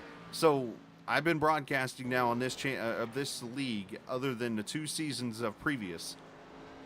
Brandon Alphin's been here for at least 5 now, 6 seasons. He won the championship back in season 5, I believe. He has never won a race on the Captain Esports Network in this league. It's never happened. Every one of his wins have come with the other network, and apparently Tanyan Sutphin has stopped somewhere in the middle of the track. That's interesting. But for the guy who was born in Mount Washington, Kentucky, was a pitcher for the Louisville Cardinals, and of course, you know, Louisville is, well, home of the slugger, or the baseball bats, if you will. Leave it to Brandon Alphin to be the guy that comes into a city that is known for the Chicago Cubs and Chicago White Sox, and is going to take us Louisville Slugger to the field in Chicago as Brandon Alphin, off the final corner, the inaugural Chicago Street Circuit winner.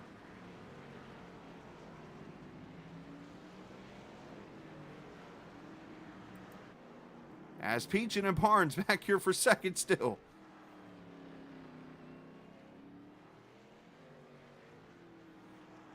And did Barnes wreck? He's over here in the... Oh, no!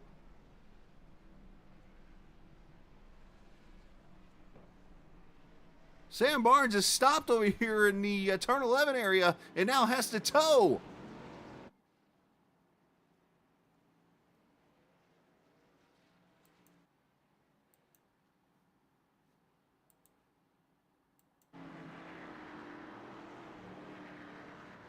So that's going to give Lucas Gortman the third place finish here.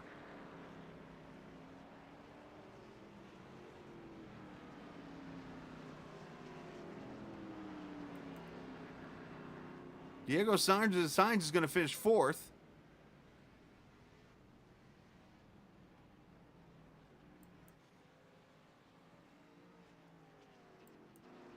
And it looks like, if any, I'm going to see Barnes looks like it's going to finish seventh.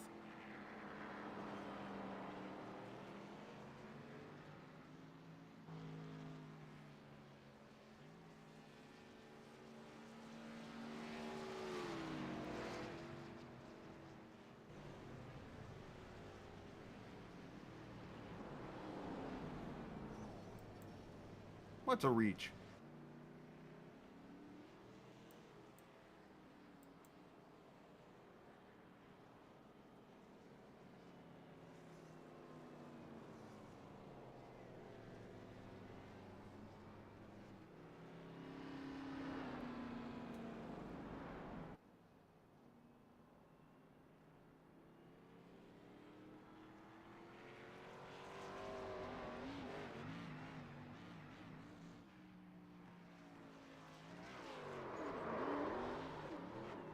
That's one place to celebrate. The narrow's part of the track.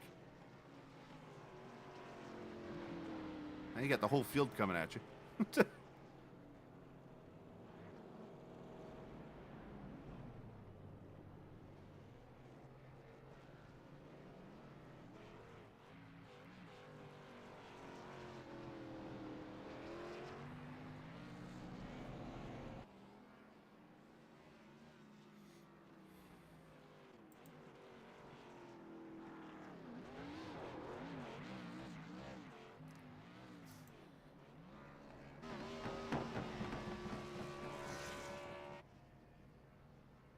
Often gonna burn it down for the crowd.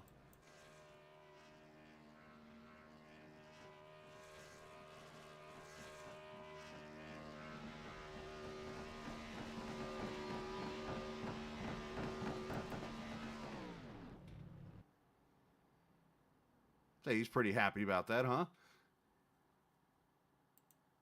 If we look at the race results, as we're on a boat again. Alphin your winner. Peach in second. Gortman ends up with third. Diego Sainz in fourth. Sam Fontaine fifth. Tyler Pluff finished in sixth. Sam Barnes going to be seventh. Stephen Miles eighth. Joey Ladisor ninth. Luke Daniels gets 10th. Telder actually falls to 13th. Not sure what happened to the 42 car at the end there, but Strayer 11th with Cedric Ingram 12th. Tanyan Sutphin 14th behind Telder. Devin Ramsey, Josh Gannon, Andrew Wyatt. Peyton Johnson finishing in the 18th position. 19th, Jason Dalton. Cam Ingram, 20th. Shane Matthews finishing in the 21st position. Alex Bryson, 22nd. Tyler Brewer, 23rd. Alex Cummings, 24th. Christopher Dean, 25th. Lucas Simonson, 26th. Thornton Machieski finishing in the 28th position. Brian Sutphin, Jason Stewart in the 30th position. Let's go down here and talk to our top three finishers, and I might even sneak in a couple more interviews because I know Telder obviously had a great comeback race for him, but also, I mean, Sam Barnes, wow, I feel terrible for him.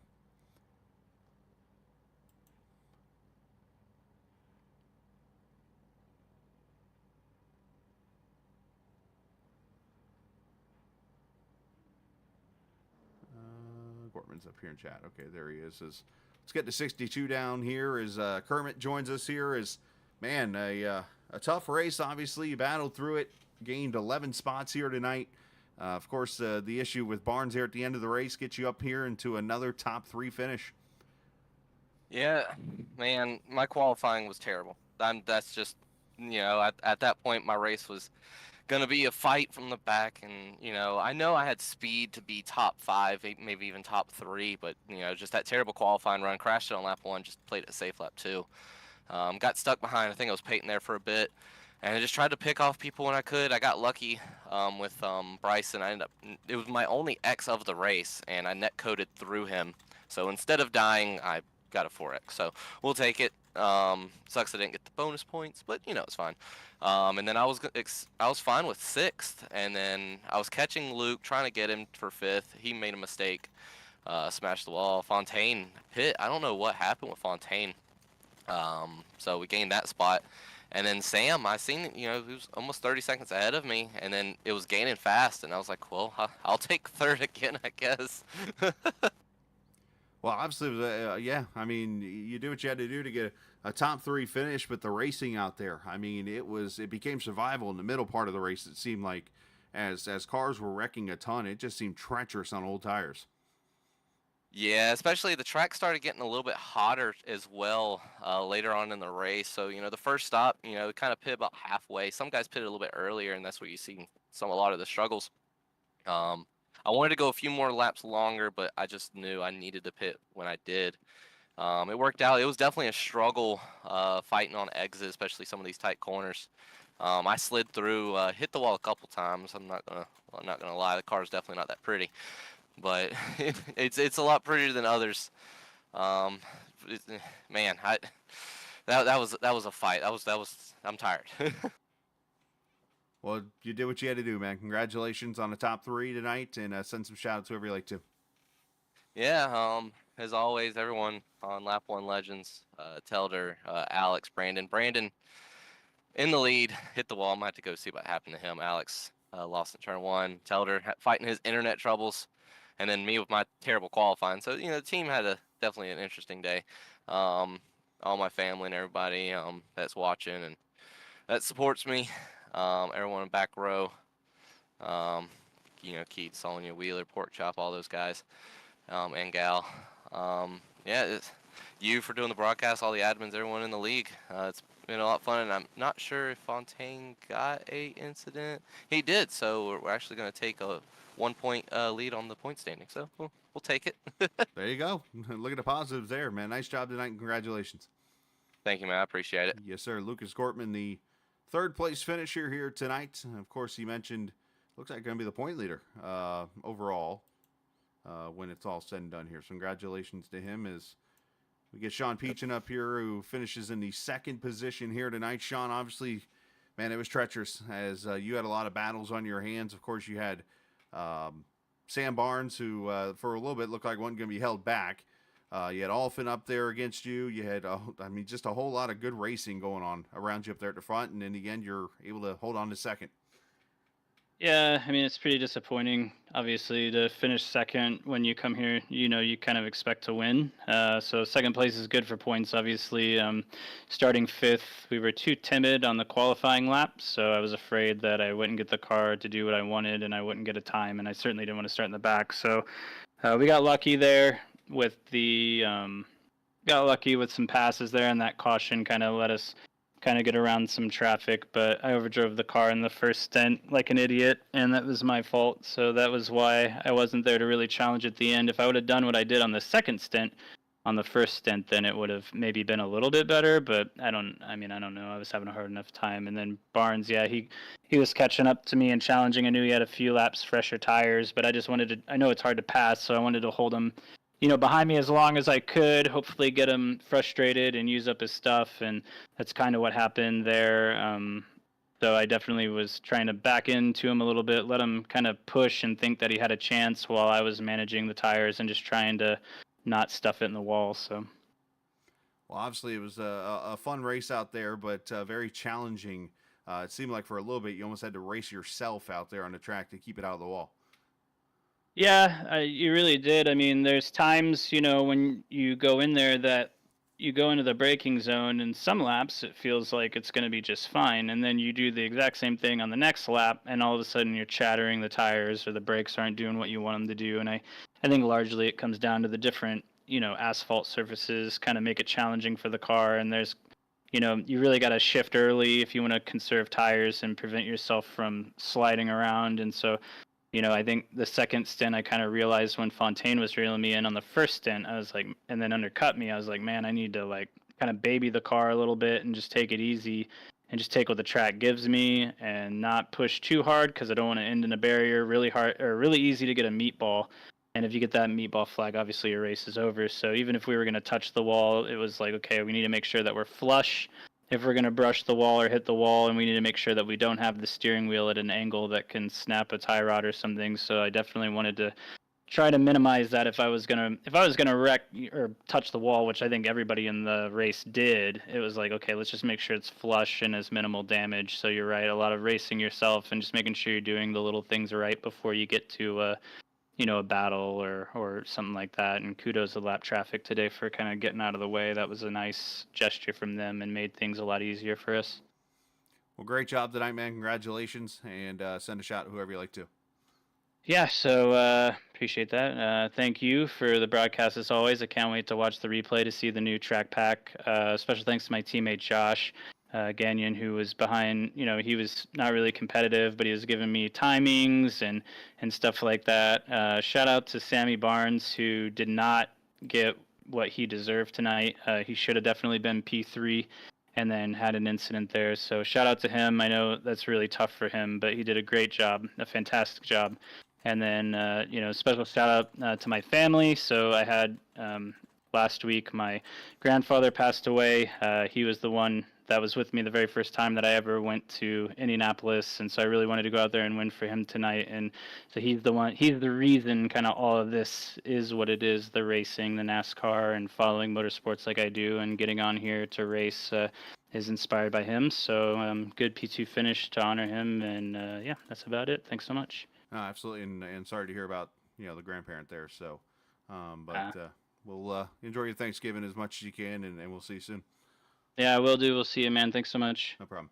As Sean Peachin finishes in the second position, and that leaves one guy that we've been waiting to go to victory lane. I mean, it's like the one thing he hasn't done around me is go to victory lane in this league. He won a championship back a few seasons ago, but didn't know how to win a race. And then I leave, he decides to win races. And finally tonight, he puts it all together. And as I said, coming to the line, Brandon, the Louisville Slugger put the bat to the Chicago Nation tonight.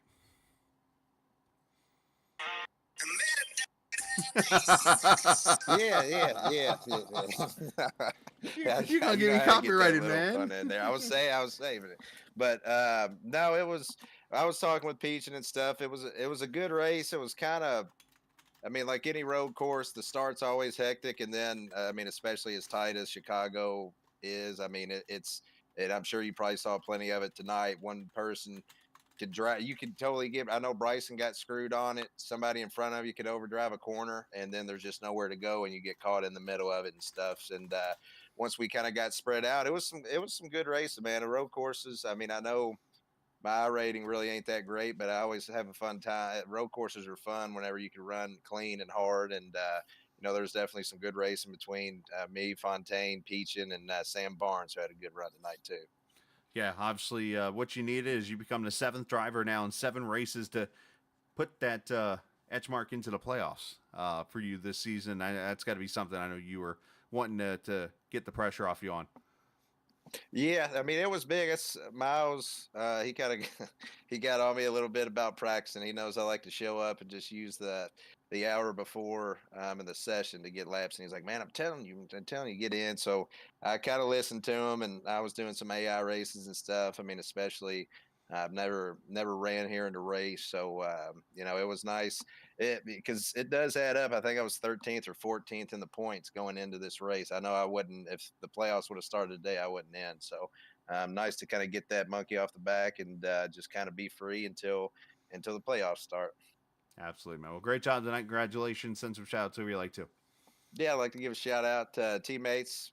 Miles, for obviously he helped a little bit, did some adjusting with the brake bias as well, and then Bryson, he stayed in there, which, like I said, he kind of got the short end of the stick, but he was my fat back tonight, so he was in there kind of talking me through stuff. So then also too, give a shout out to you as well, Chris. We appreciate everything you do. I know you probably don't you probably get told a ton as far as people appreciate it, but that's not enough for as thankful as we are for the stuff that you do. So we definitely appreciate it and stuff. And it'll be fun. It'll be fun going back to watch. I was telling them in there, I was like, with 2 laps to go, I was like, man, if I figured you'd probably be making a Cowboys punting about stepping on their face. Nope, you just did it for me. That's what.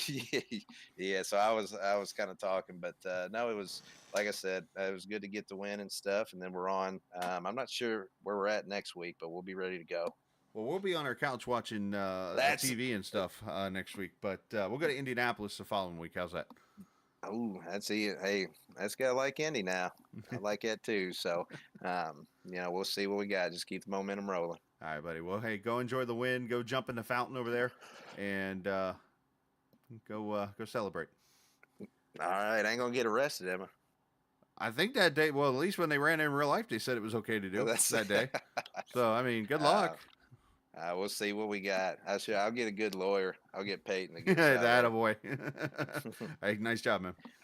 All right, appreciate it. Yeah, all right, buddy. Brandon Alphin, the winner tonight here in Chicago. As we see the fountain, I was just talking about him diving into potentially. So, obviously, happy camper there, and he's a big Morgan Wallen fan. He's going to get me copyrighted. Yeah, it happens. Good job on this. I got Morgan Wallen hit and ran there. Man, that was actually a very entertaining race. Great job by everybody for attempting to survive. A lot of wrecks out there, a lot of internet issues from people, but we did get that 7th winner in 7 races, so the trend continues. And we'll take next week off, go to Indianapolis, and run the Brickyard there. And of course, Michigan, the final race of the regular season, and in between that, it is, let me pull the schedule up real quick. Is it Bristol? Rockingham. So, you got Indianapolis, Rockingham, Michigan, the final 3 races before we hit the playoffs as we start 2024. So, again, great job by everyone in that race. Sam Barnes, yes, I do add to the shout-outs there, too, for you. Like I said, if Telder wasn't the driver of the day for coming back from an internet issue, it's finishing 3rd on a road course in a race that, again, for a guy that normally, unfortunately, doesn't get to see the front much, he did his thing here tonight, so definitely proud of him. So, all right, let's head out. Remember, this isn't just a game. It's iRacing. Happy Thanksgiving. See ya.